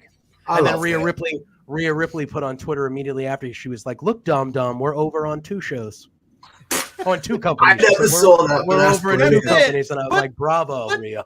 Bravo!" Title on Dominic. Do it. Unbelievable. Well, they teased it on Raw. They teased him winning Money in the Bank, and the crowd was like, "You better fucking not." No, but but in a good way. Yeah, if he won that shit, the wrestling community might explode. That would be especially if his dad found a way to win one of the belts. Imagine he beat his dad for it. Oh my God. Tom, you're putting things in my brain. Full disclosure, I didn't catch this one, so you and Tom will have to fill me in. I missed this match. I heard it was awesome. I thought this match was fine. I thought it was fine. A good Dynamite match. Yes, I agree. I would agree. It was a good Dynamite match. The House of Black, I love the shtick. I love everything about it. So I'm gonna always be interested in any match they have. I love the House Rules. I do. I do too. I like the house rules thing. I like how the opponents can pick the special rule. I like the counts to 20. I like how the team that gets disqualified can choose whether they want to get disqualified or not. I like all those rules. I thought this match was fine. Aesthetic. I like the look of the. Yeah, I like That's the look. other thing as well. Yeah. Yeah, very cool. Because This it's match so was dark in here. I look like I'm in the House of Black at the minute. No, you're actually looking pretty good right on that camera right there. Looking better than us. It's true. Your lighting is probably the best. I may have to tap out in a bit, guys. I'm not gonna. It's all right. I'm trying my best to get through through this card, and then we get. Yeah, we only have 3 matches after that, and then I was gonna see where you were at, and then we would go. I'll probably from there. tap out after we've done Double or Nothing, guys. Yeah, that's fine. And then see what you did, Spencer. You've dragged Tom to these. Like he's tapping out because you broke his heart too. Yeah. I thought this match was solid. The match ended with Billy Gunn taking the pinfall from the House of Black. He did hit a Fameasser on Brody King. That was pretty cool though. And then he hit one on Matthews, but then he turned around and Black hit the Black Mass. I thought this match was good. The Acclaimed are still over. Mac, yeah, no, it is. It is after 2 a.m. for poor Tom. So, he's being a trooper tonight. I haven't worked out tomorrow, so it's all good. There you go. And the House of Black did retain. All right. This match and what happened after this match is where I really think the crowd finally came alive at Double or Nothing. We had the TBS Championship match between Jade Cargill. Finally, the Reign of Terror is over. Yeah, and the Taya Valkyrie. Jade, so this was a 2-parter, which I actually thought the match that Taya and Jade had was good. It was very good. Again, a good Dynamite match, in my opinion. Yeah, it was a good match. It was back and forth. You can see Jade just gets better every time you see her. But in the end of the day, Jade did get the victory against Taya to become 60-0. And then right after the match, Mark Sterling gets in the ring, and he's bragging about 60-0. And he said Jade is tired of not having any real competition. It was the Hogan Yokozuna spot. Yeah, and he goes, I will take on anybody, anywhere, anytime. And then we saw the returning Chris Statlander. Great to see her. She comes down. There's a ref in the ring, and I think everybody in the arena and everybody watching was like, oh, shit, this is happening. Right now, Statlander's taking this title. That's what's happening right now. They had a short little match, and Statlander beat her. Statlander beat her for the title. So Jade got to her 60-0, her big round number, and then immediately after, finally, as Tom said, the reign of terror, the reign of Jade Cargill is over. She is no longer the TBS champion, and we have a brand new TBS champion, and that is Chris Statlander. I hope this belt gets passed around a bit more now because we had a long Jade Cargill reign. I agree. I definitely want Statlander to have it for a little bit, but I think with that long run, I think more people being involved now is something that we will get from Statlander. I'm just happy that Statlander's back. She's awesome. She rules. Oh, 100%. She's class. And you could tell that Statlander was probably the person that was going to take the title from Jade a bit earlier, but that injury kind of held things back a little bit. But we're finally here. Statlander's back, and she is the new TBS champion. Way to disrespect your 60-0 champ. Well, I did see. I did see. I know how they booked it. I get it. But I did see some people online say like, "That's how you end it." Like that. Like, I would have loved to have seen them both at full strength, and then Statlander. That would have hit more for me. But it is what it is. I was saying if it's not Taya, then who? Now I just don't know what you do with Taya Valkyrie. Like that should have been the one I thought to take it off of her. But hey, good. Yeah. Good times, good match. Statlander's back. That's great for the division. I agree. All right. I agree. We then had the Pillars 4-way match of the night. I agree, Tom. I'm going to actually let you lead this one right after. But go off, MJF Tom. Slay. Defending Slay, against Tom. Sammy Guevara, Darby Allin, and Jungle Boy Jack Perry. I agree with Tom. I thought this was the match of the night. The crowd was super duper hot for this match, as they should be. Tom, let us know what you thought about this match and kind of just how you felt about what you saw here with these pillars. Loved it. Like, I understand why it wasn't because of the violence of the last match, but I wouldn't have been upset if it had been put in the main event. Side note, did you see MJF's media scrum with Denise Salcedo when he was asked basically about why he wasn't in the main event, and he basically went, "I don't want to roll around in John Moxley's blood. Thank you very much." I love it. That was brilliant. Yeah, I'll send you the clip if I can find it. Yeah, and Ophelia, this is one of my favorite parts of the match. He says all the tributes to their mentors in the middle was everything. I loved it. Yeah, but MJF didn't have a mentor. He did it all on his own. I know, but what, the kill switch bit, the crossroads bit, and the something else? Yeah. So it was Darby hitting the Scorpion Death Drop. It was Sammy Guevara hitting the Code Breaker. It was Jungle Boy hitting the kill switch, and it was MJF hitting the crossroads. So they kind of all did their mentors' finishing moves. I loved it. I thought that was really cool. Nice little wrinkle. But dude, this match was everything that we hoped it would be. The build kind of blew, but the match slayed, dude. This match was excellent. I thought it was okay. I thought it got better as it went. Yeah, but it definitely felt a little like they repeated themselves a bit, but the match absolutely made up for all of it. Obviously, with the Sammy Guevara pregnancy news, congratulations to. I thought that was very good using the signs that they do. That was very cool. That was a very. But I also did like the whole. I'm gonna grab the mic. I'm gonna be a father. I'm gonna lay down for you, MJF. Psych, roll up. I love that. I liked it, and then at the end. You know, tell I'm tired. The way I just said psych. No, I like it. I thought the way that it ended too with MJF finding a way to win, cheating, placing the belt on Perry. So when Darby Allin did the coffin drop, he landed on the title to knock him out. I thought that was brilliant. I thought it was just it was just the perfect MJF thing to do. You know what I mean? I would like Jungle Boy to be involved in the feud, in the finish, if possible somehow. Yeah, that's fair. It just felt a bit like, Jungle Boy's like the least. I'm not saying he is. Yeah. Jungle Boy's the least important pillar because he's not involved. Do you know what I mean? Yeah, I know what you mean. And then MJF throws the belt. It hits Darby.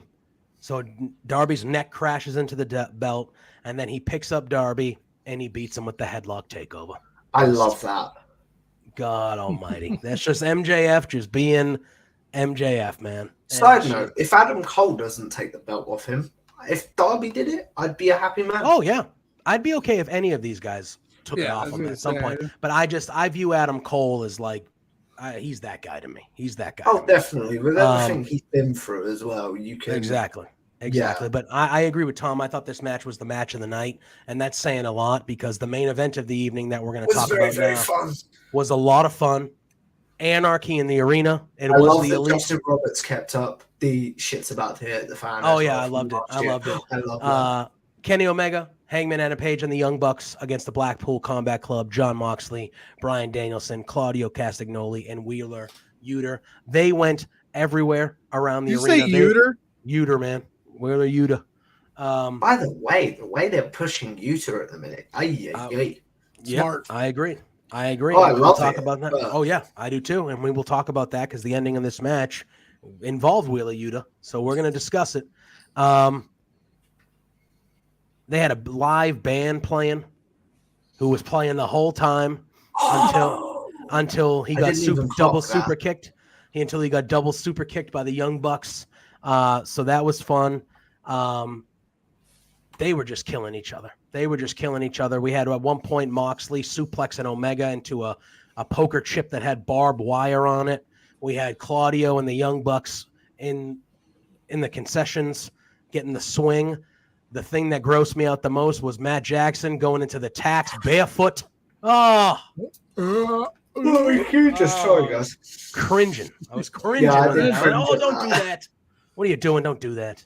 As someone that has limited feeling in his lower extremities, but has stepped on Lego and knows how painful that is, sod that. As a father of 4, I step on Legos almost exclusively. It sucks. It's the worst thing in the world. These guys are just like, let me do it for fun. At one point, they showed Bryan Danielson, and he was out near Justin Roberts, and I was like, choke him with his tie. I was like, do the call back. Just choke him with the tie. Just choke him with the tie. He didn't do it, but I was like, do it. I wanted to. At one point, Claudio, I think he pile drived Matt Jackson in the back of a truck. That happened during this match. Yep. Holy moly. All sorts of shit happened during this match. But what happened at the end of this match is what people were talking about. Loved it. Can I just say, I think I would love, like, if they ever release these things and do, like, behind, like, I would like that. They need to have cameras on all of the things going on, because it's so hard.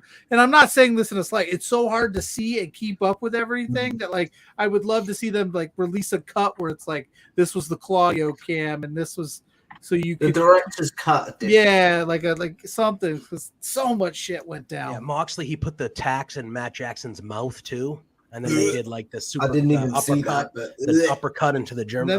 Was it the firecracker spark? Oh yeah, and Matt Jackson had the firework on his shoe, so when he super kicked Claudio, the firework exploded. Moxley, the gimmick infringement. Incredible. Are we beefing with the Young Bucks now? I know. We then get towards the end of the match, and it's down to Kenny Omega and Wheeler Yuta in the ring.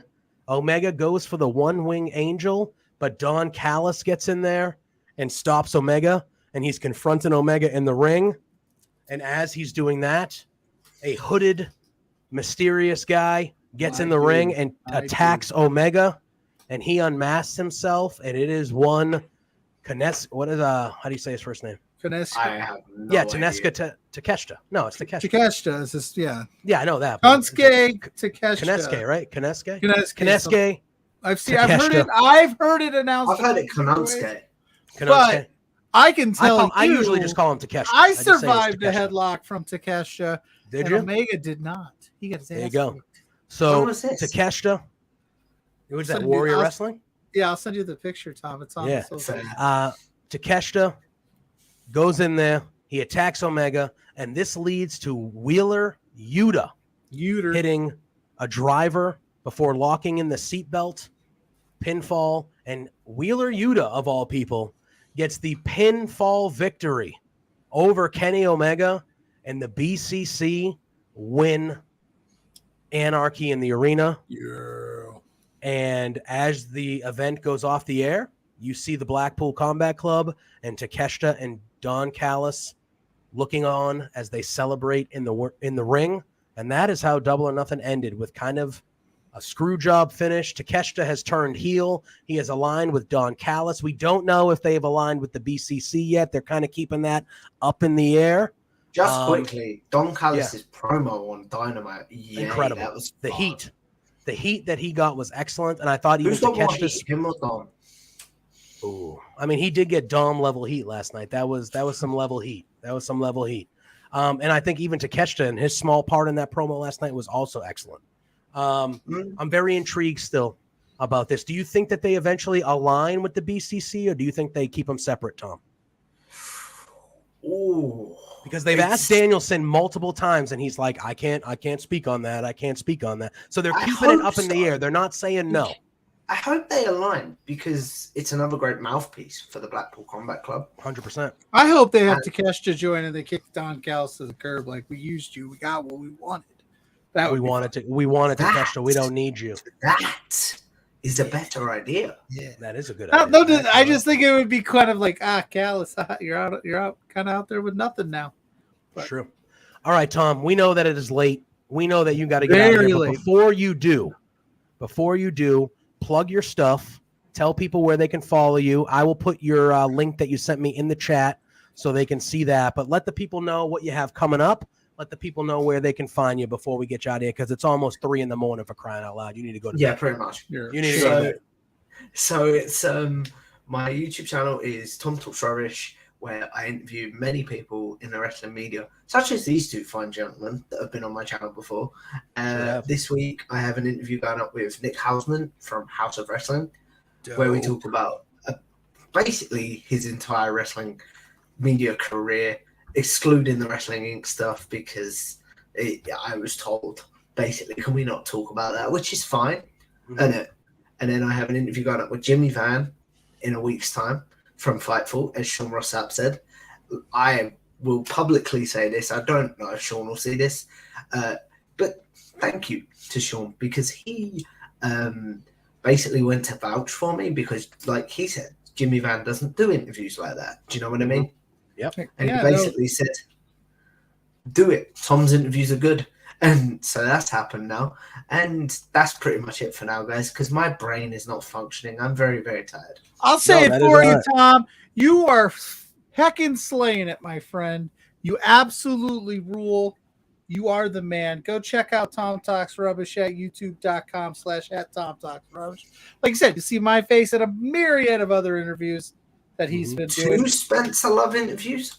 Two? We got 2 Spencer Love interviews. We're both on there. SRS, Jimmy Van. You just interviewed Larson. From Stephen Larson. Actually, that a couple of months ago just went up this week. Well, there you go. So, you know what I mean? That one just came out. Ophelia, we 100% will. Tom's open door policy. Anytime he wants to come on, he just asks and we make it happen. Like we I appreciate say, you slumming it with us, bro. I always have love for you guys. You know that. And I always enjoy we got love on. for you right It's back, just, my friend. It's just with the time difference. It's like, I'm a very tired man now.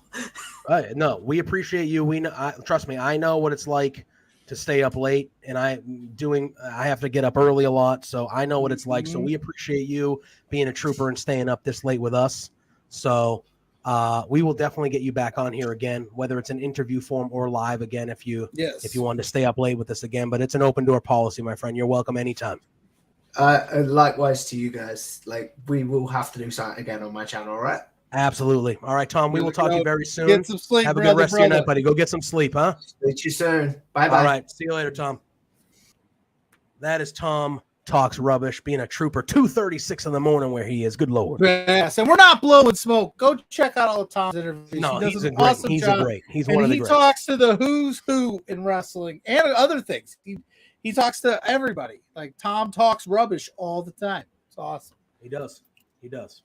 All right. We had Tom Talks Rubbish on this channel. We had Sean Ross Sapp show up. I can't believe we still got budget to even keep going. Live. We had Tom Ross. And we had our boy Sean Ryan Ross Sapp up his Patreon. We had Rich King say unkind things about me.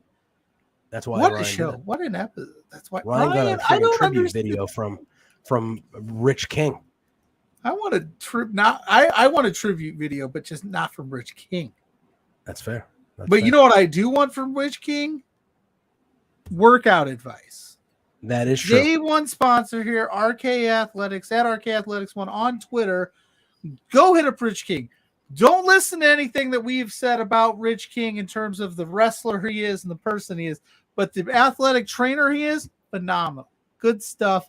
The guy will get you right. It's beach season, so if you want to tone up, you want to get shredded, you just want to eat better, you want to make lifestyle changes, he's your guy. He'll get you on the right path. Go to RK Athletics 1 on Twitter. Tell Rich King that Pluggo and JPJ sent you, and he'll get you started. See, I can be a professional too. I love it. I love it. That was wonderful. That was a wonderful read. I'm proud beautiful segue, dude. That was beautiful segue. It was. What do you want to talk about? We got about 20 minutes left. I know Tom was. He said we started to talk Night of Champions and then we just got completely derailed. Do you want to touch base on anything? I mean, I think we should at least talk about the Bloodline stuff because that took another level.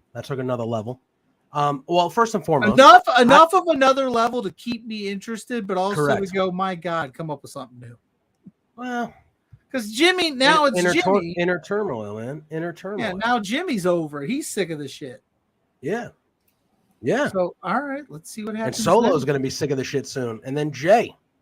It's going to be sick of it again? Yeah. I think it started with Jay. It ends with Jay. That's what I think.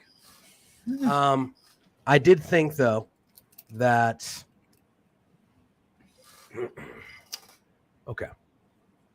I thought the event as a whole was really good. I thought the Seth AJ match was killer. That was a killer smart match. to start with that too. Yes, that was a killer match, which would be expected with those two. I thought it was great. It felt like it mattered because it was for a new title. I think Seth winning was deserving. And I know AJ on Raw was like, no, you didn't deserve it. You earned it. I get that. But, like, it was deserving. Seth brand split. What the? Yeah, no. God fucking forbid the fucking brand split shit. Anyway, I thought that opener ruled, okay? Mm-hmm. I thought Trish and Becky, I thought was good. I loved the Zoe Stark. Yes. And I know their promo on Raw was a little rough. That's fine. But that shows you, to me, that shows you how they view Zoe Stark. 100%. Oh, yeah. You're going to put her in a feud with Becky Lynch and you have Trish in her ear every day. And that shows you what Becky thinks of Zoe for her to be like, yeah, I'm cool with that. Like, because Becky's going to be working, Zoe Stark's going to be the person doing the dirty work for Trish because Trish ain't wrestling every week. Trish needs that. I think if you're going to keep Trish around and you're going to do this, I think she needs it. I know everybody, and like I included, she's on the Mount Rushmore of women's wrestling, but like some of this stuff has fallen flat for me with Trish, with the promo work, and like this one, like you said on Raw, wasn't great. So yeah, interject Zoe into it. Zoe can talk. Zoe's got a great look. She's fantastic in the ring. I think it interjects new life into this. If you want to get Becky and Trish to SummerSlam, this is the vehicle to do it, because I think we saw it at Night of Champions, but I think that was just a little taste of what could be. And the Zoe inclusion is amazing. We've been talking to praises of Zoe Stark on this program for a long time. Yes, and I think this is her opportunity, and I think she's going to turn a lot of heads. I put it on Facebook, on Pluggo's Facebook page. I said, putting Zoe Stark with one of the best wrestlers of all time it's not a mistake. It's not an accident. They see her, she's working with two of the greatest. Yep, I agree. That didn't happen by accident. No. And I think they got a real one there with Zoe Stark. Yeah, they got a real one there. She's got potential to be a big time player for them. She's very good. And I think, like we said, you match them up with those two, I think they think that too. Does Becky even the score though? Does Becky or does Becky continue to fly? No, I think it's one of those things where Becky kind of goes through Zoe to get to Trish. You know what I mean? I think that's probably the way they do it. I mean, I wouldn't be shocked if we have maybe a tag team match at some point, and Becky, I don't know, who can she give the rub to on Raw? She gives somebody the rub. Not Cora Jade. I was going to say, give her Roxanne Perez. Yeah, maybe, or something. I don't know. We can figure that out. But I think this is more of, hey, Trish isn't going to be wrestling every week. This gives you someone to kind of mess with. That's fair. Know what I mean? That's fair. I always like to think of the possibilities of even the score, but it's going to be good. Great stuff. I thought the Intercontinental Championship match with Gunther and Ali was awesome. I thought it was a lot of fun. You could do that. You could bring Lita back if she's healthy and do Becky and Lita against Zoe. It is easy. That is easy. You could do that.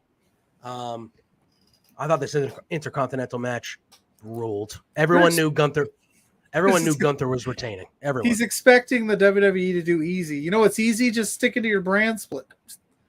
But yeah, no, Gunther Ali, I think, was a surprise. I think nobody had super high expectations going into it, because I think we were all excited that Ali won the Battle Royal, but then we all knew, okay, yeah, he's just going to take this L and we're going to move on from him. And he took an L, but he did it in a good, the match was he looked good. More exciting than I think we thought it was going to be. Yeah, he got some stuff in. He took Gunther to the ropes a little bit, and it took, he gave him a fight. And Ryan, you are correct. Brand split, man split, 100%.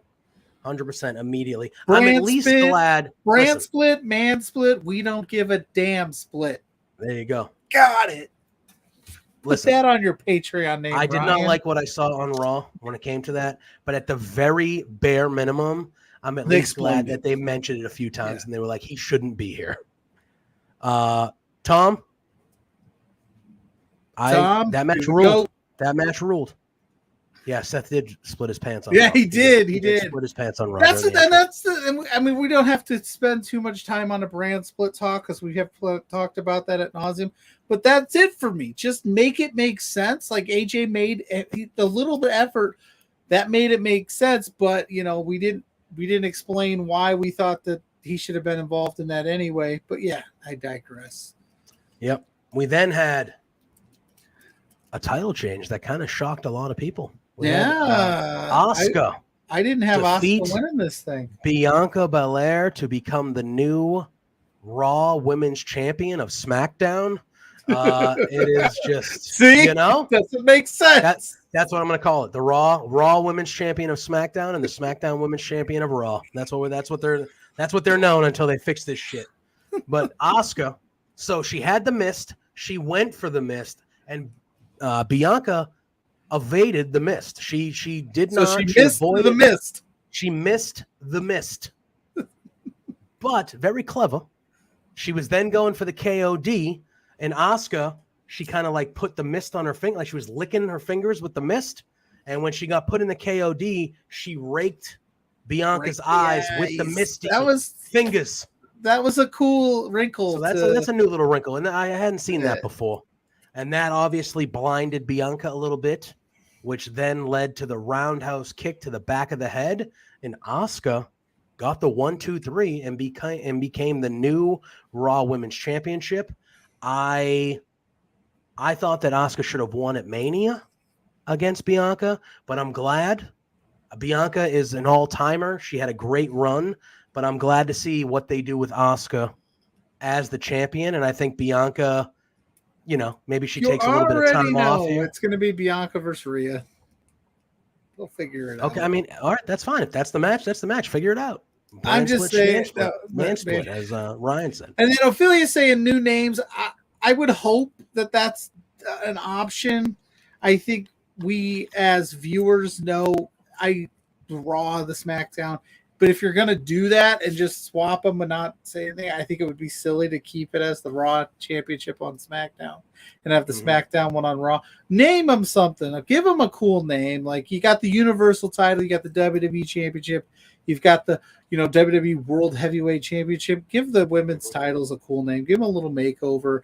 It doesn't have to be so cut and dry as blue and red. If you want to keep the giant WWE logo on it, that makes sense for TV, appearances and purposes, but change the names.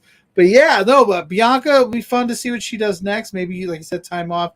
Maybe she chases a little bit. She's probably going to get inserted into the Money in the Bank, I would imagine, unless you wanted to run back Belair and Asuka at Money in the Bank and kind of keep, you could do that, but we've already seen it twice. Yeah, that's fair. So, that's fair.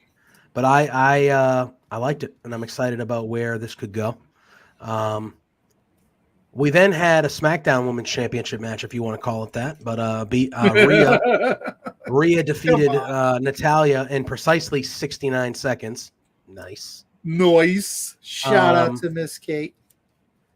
Nice. But, I would say friend of Love Wrestling, Natalya. Put some respect. Oh yeah, definitely. But she didn't fare too well. No, not at all.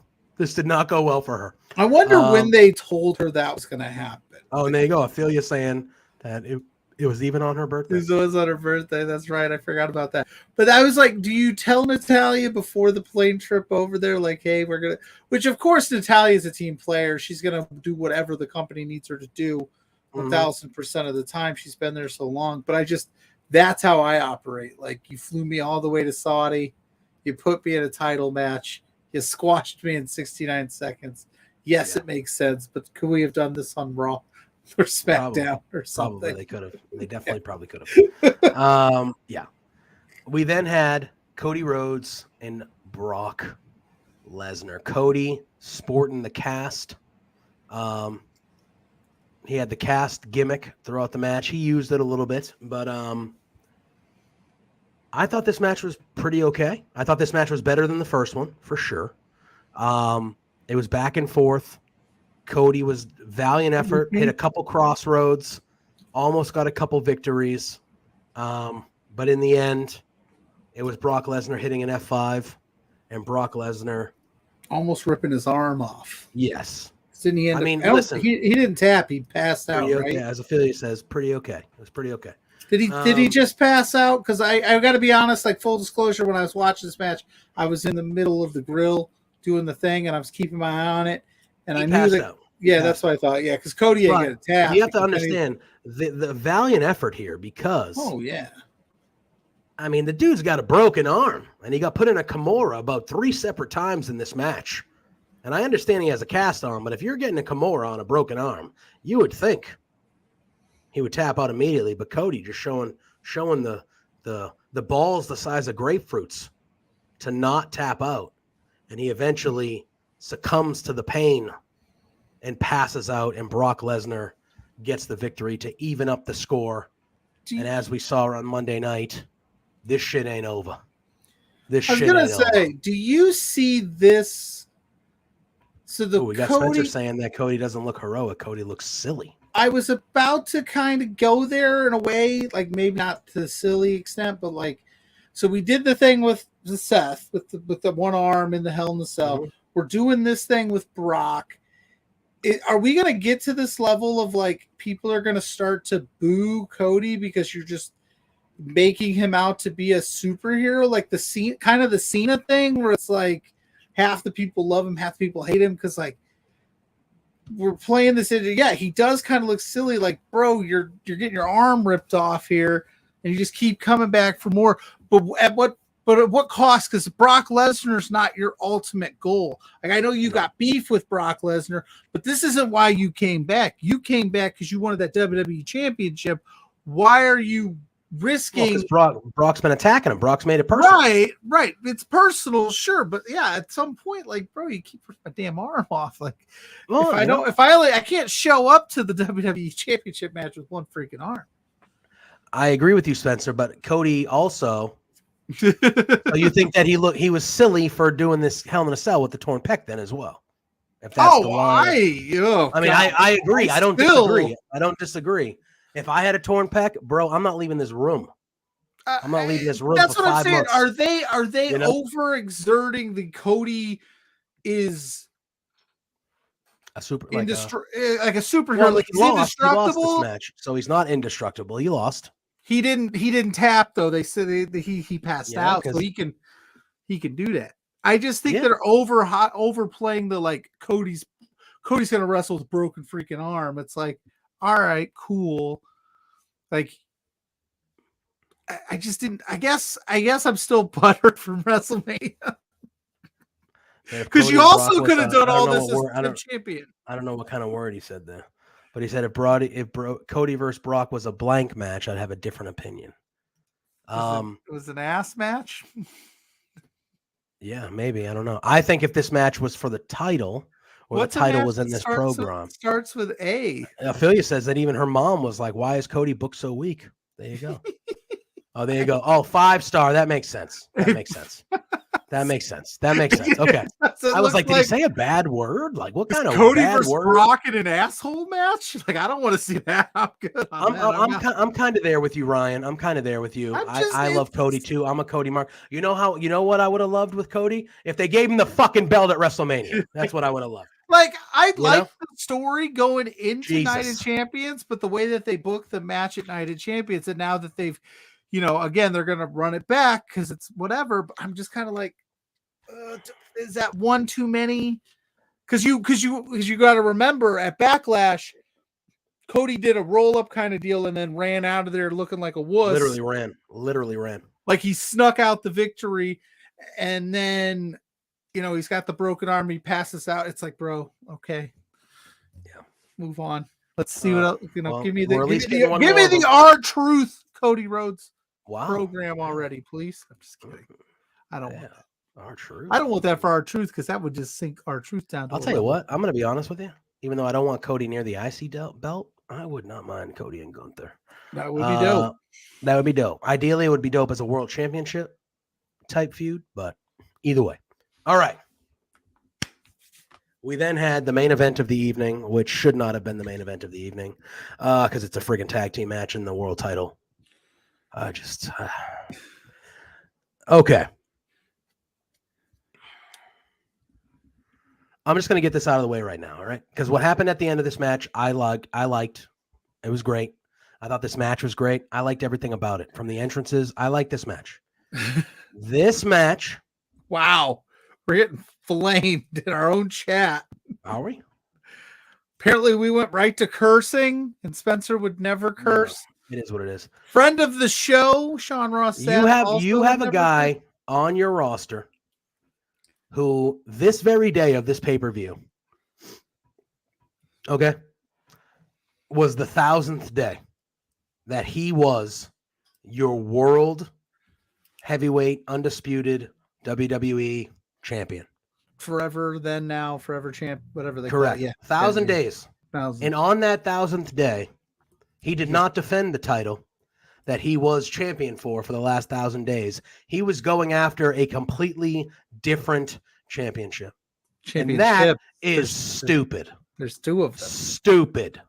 I don't care that the story was good. I don't care that the match, I liked everything about the match. I love that you saved this. We've talked about this twice. I hated you the didn't fact tell that me this you main hated event. it. Hated it. You were crowning a new champion for a new title that you are trying to establish that it is not a secondary title. This is not a consolation prize. This is not a secondary title. Then why the fuck didn't it main event the show? Because you had to have a tag team title match main event the show. So those tag team belts are more important. You just told me that Roman Reigns, no matter what he's doing, is more important than this new title you just created that's supposed to be on the same level. No, it ain't. It ain't on the same level. It ain't on the same level. You just proved to me that it also ain't. told me once upon a time that Sami Zayn winning the tag titles was the more important story than him winning the Universal title. In that specific story, it was. The story was with Jay. I'm with The you, story was but with Jay. I don't necessarily have a gripe with the new title opening the show because I think you wanted to open hot. But I think you could have reversed the book, kept both matches the same, and just reversed them, and it would have been equal. It would have been equal. And I know, Spencer, I know you're not telling me that. But WWE every week on Raw is going to tell me how this new world heavyweight title is the bee's knees. Oh, this is our new title. It's on the same level as all this. Really? Because a tag team match main evented over crowning your first ever champion of it. So I'm sorry, I don't believe you.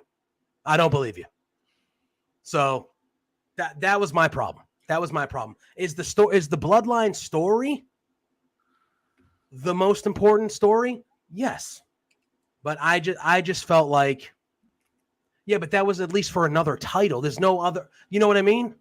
That was for the WWE title, which was already, I don't know. I just looked at it. And again, I understand what you're saying, but that main event with Lesnar and Orton was for that other world title. This match was not for that other world title. Roman's title. This match was for the tag titles, which again, love Sammy and KO.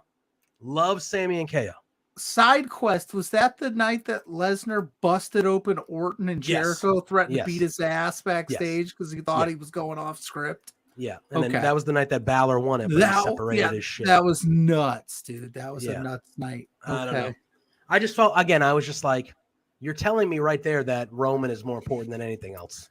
I already know this, but like I just felt like if you were going to try to tell me that this title is at the same level as Roman's title, you didn't do that by booking Roman in a tag match and have that main event. You just didn't. That to me is you telling me, yeah, nothing's more important than Roman, no matter what he's doing. Well, no matter what he's doing. The biggest star in the company. Yeah, but wasn't that a problem when remember when CM Punk was the world champion and John Cena was still main eventing pay-per-views, not fighting for championships? I had a problem with that. Even though I had a problem with that. It's the same shit. But regardless of that, I thought the match was good. I thought the match was very good. I thought the ending was amazing. I'm not complaining about what I saw. I mean, it's Sammy being there. I just think that's a disservice. Sammy being there was an amazing feat in itself. And I thought the way they did it, I thought Sammy, I'm not gonna pretend I know the name of what he was wearing, but he was wearing something to do with I believe his religion. He got a rousing ovation from the crowd, which was awesome. You could see the emotion on his face. And I think, was this the first time KO has been there too, right? Because KO's never been because of the Sammy thing, right? Yeah, he's been standing. He stood in solidarity. He stood by his brother. So this was a big moment for both of them. I thought everything. I thought Sammy, the picture that they showed where he got to go to the, I don't want to call it the wrong thing, but the temple or the Senate. He got to go somewhere that was very important to him from a religious standpoint. Mm-hmm. And he said that, like, you know, I think the tweet had something to do with, KO was in the Greatest Royal Rumble. Okay, so he's been over there. But this was his first, like, main match over there. Spencer says, I think introducing the title as a whole was the problem because there simply isn't ever going to be a time. I just thought if there was going to be a time when you're crowning it, you could. Yeah, if we're gonna go back into the weeds and be like, yeah, this title shouldn't even exist because it shouldn't. They should have figured this out because it's 3 titles. They still have that. It's not. He's still carrying around 2, so you could have separated them. But hey, again, my only issue was I thought the match was fine, but it's the same. I think the issue is it's the same story with Roman, just repurposed with different people, so it keeps you invested slightly. But it was just this time it's Jimmy who's pissed off at Roman. But we're gonna have all the ref spots, we're gonna have all the shenanigans, we're gonna tell this story, but it's gonna be the same story. And I was like, all right, cool. Jimmy's been ride or die with Roman pretty much the whole time. So now he's mad. Okay, I want to hear how this goes. But it was like ref bump, ref spot, They pull it out. Oh, look at that. Ryan's in the house. Late, Popping but in. better than ever. Yeah, I know, Hi, right before brother. we're getting out of here. Yes, Ryan Culp is the man, the myth, the legend. Thobe, that's what they call it. Thobe. The Thobe. But it was a fun match. KO, Sammy, Roman, it's all good stuff. They continually every week every time they do this, it's like, all right, they got past 1,000 days. That's what everybody said. I want to know, how do we get out of this? Like, how do you get it off? I think it's Roman? the dismantling. Well, now we're on to the crumbling of the bloodline. Because at the end of the match, the Usos showed up for a year. No, they had not like this. Not like this. No. I'm interested. I'm this intrigued. Is blood, brother. This is blood. We're at a different level now. At the end of the match, the Usos get involved. They attack KO and Sammy. The good ref bump. The ref took a spear. It was wonderful. Yeah, he did. It was a good one. It was a good bump. And Jimmy and Jay get in the ring, and Roman is saying, hey, what are you doing here? I don't want your help. I don't want you to be here. He shoves Jimmy, and then him and Jay have a face-to-face. And when they have a face-to-face, he's shoving Jay, and Roman turns around right into a super kick from Jimmy that brings Roman to a knee. And Jay is looking at Jimmy going, bruh, what'd you do that for? Because Jay don't want to go through all this shit again. He just went through it. Jay's like, bro, we've seen this before. What are you doing? What did you do that? Man. And I liked it, though, because Jimmy just goes, nah, man, it's you and me now. I would never treat you like this. Like, I'm your real brother. I would never treat you like this. And I love that he looks at Jay and he goes, I got you. And he shoves Jay and he super kicks Roman for a second time. And then the Usos get the hell out of there. See you later. They're walking up the ramp. And that leaves Sikoa kind of staring at them in the ring. He turns around and eats a stunner from KO, which leads to the haluva kick. And Sami Zayn gets the 1, 2, 3. KO and Sammy retain. Roman is like shocked. He's not even angry. He's just like, I can't believe what happened. And I thought the visual of Sammy on the top rope with both the belts kind of looking down at Roman, saying, yeah, I got you. I got you. And Roman like, what the hell? Not even angry, but just like, what am I? Mm-hmm. This is my brother's. What the hell just happened? I thought, I know some people online were like cinema. And then other people were like, it's fucking wrestling, man. But just stop saying it's cinema. Either way. It is cinema. Wrestling is storytelling, man. I thought it was great. Paul Heyman added good intrigue. He was just that shocked look on his face. They called him Joe instead of Roman, which was a nice little thing. It was good. It was good. Oh, I hope he shit his pants. That's funny as well. It was good. And now, tomorrow night on SmackDown, that's the story. That's the story. We got to figure out what Jimmy's doing. And then I expect this to be Roman is going to feud with all of them. I think Roman's going to feud with Jimmy. Roman's going to feud with Solo. And Roman's going to feud with Jay. And I think the bloodline will crumble that way. And then Roman will be all on his own. And then I think when Roman is all on his own, that's when he loses the title. And that's when he doesn't have his boys. Because what's been the common thread this whole 1,000 days is Roman always needs help. Always. And now, in however long it takes, 3 months, 6 months, God forbid, not longer than that. But however long it takes, at one point, there isn't going to be anybody else left for him to look to come save his ass. And then he's going to be by himself. And then that's when whoever it is, it should still be Cody. R-Truth's going to swoop in and steal that mug. Somebody Little Jimmy will finally dethrone Roman Reigns. And it will be because he has no family left. Because he's been gaslighting and fucking torturing these guys for 2.5 years. Maybe hold it for doing his dirty work. 10 years, man. Maybe. But I thought it was good. It was good. It was good stuff. It was a good weekend of wrestling, man. We didn't even talk about Battleground, and I thought Battleground was a really, really good show too. I gotta watch that. Ilya Dijak match is a match you need to go out of your way to watch because that is a match of the year candidate. Excellent. Good on Tiffany Stratton being the one that gets the NXT. LA Knight was there. LA Knight. Love LA Knight. Yeah. Let me talk to you. Love me some LA Knight. I thought it was good. LA Knight will be in the Money in the Bank. I think he will qualify, and he'll be there. Shinsuke qualified on Monday, which I thought was good. Ricochet qualified on Monday. Rick O'Shea. Right, I think. I don't know. Whatever. But Money in the Bank over in England is the next WWE PLE. I'm sure we'll be talking about that as it comes. But Pluggo, that's it for us. We've gone over 2 hours. We had a big show tonight. Oh, yes, that's right. That should be a banger. I kind of want both those guys in there, though. That kind of stinks. That kind of stinks. Then I think they both should be in it. Well, you know what'll happen is this is classic. They'll have a second chance.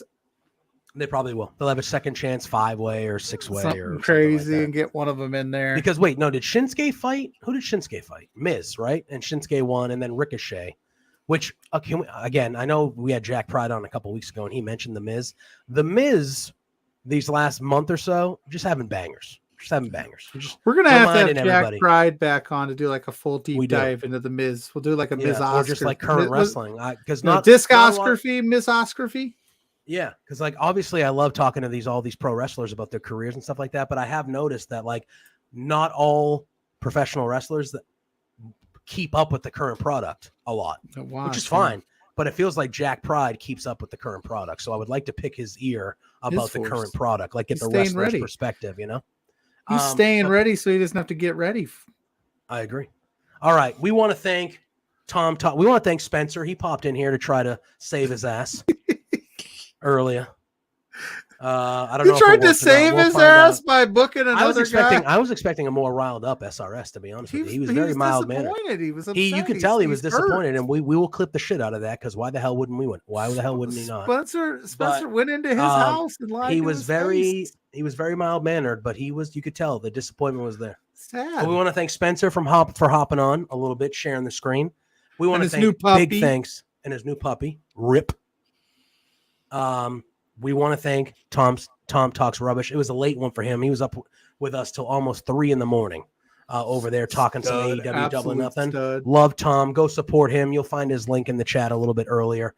Go support him. He is a great, great, great individual.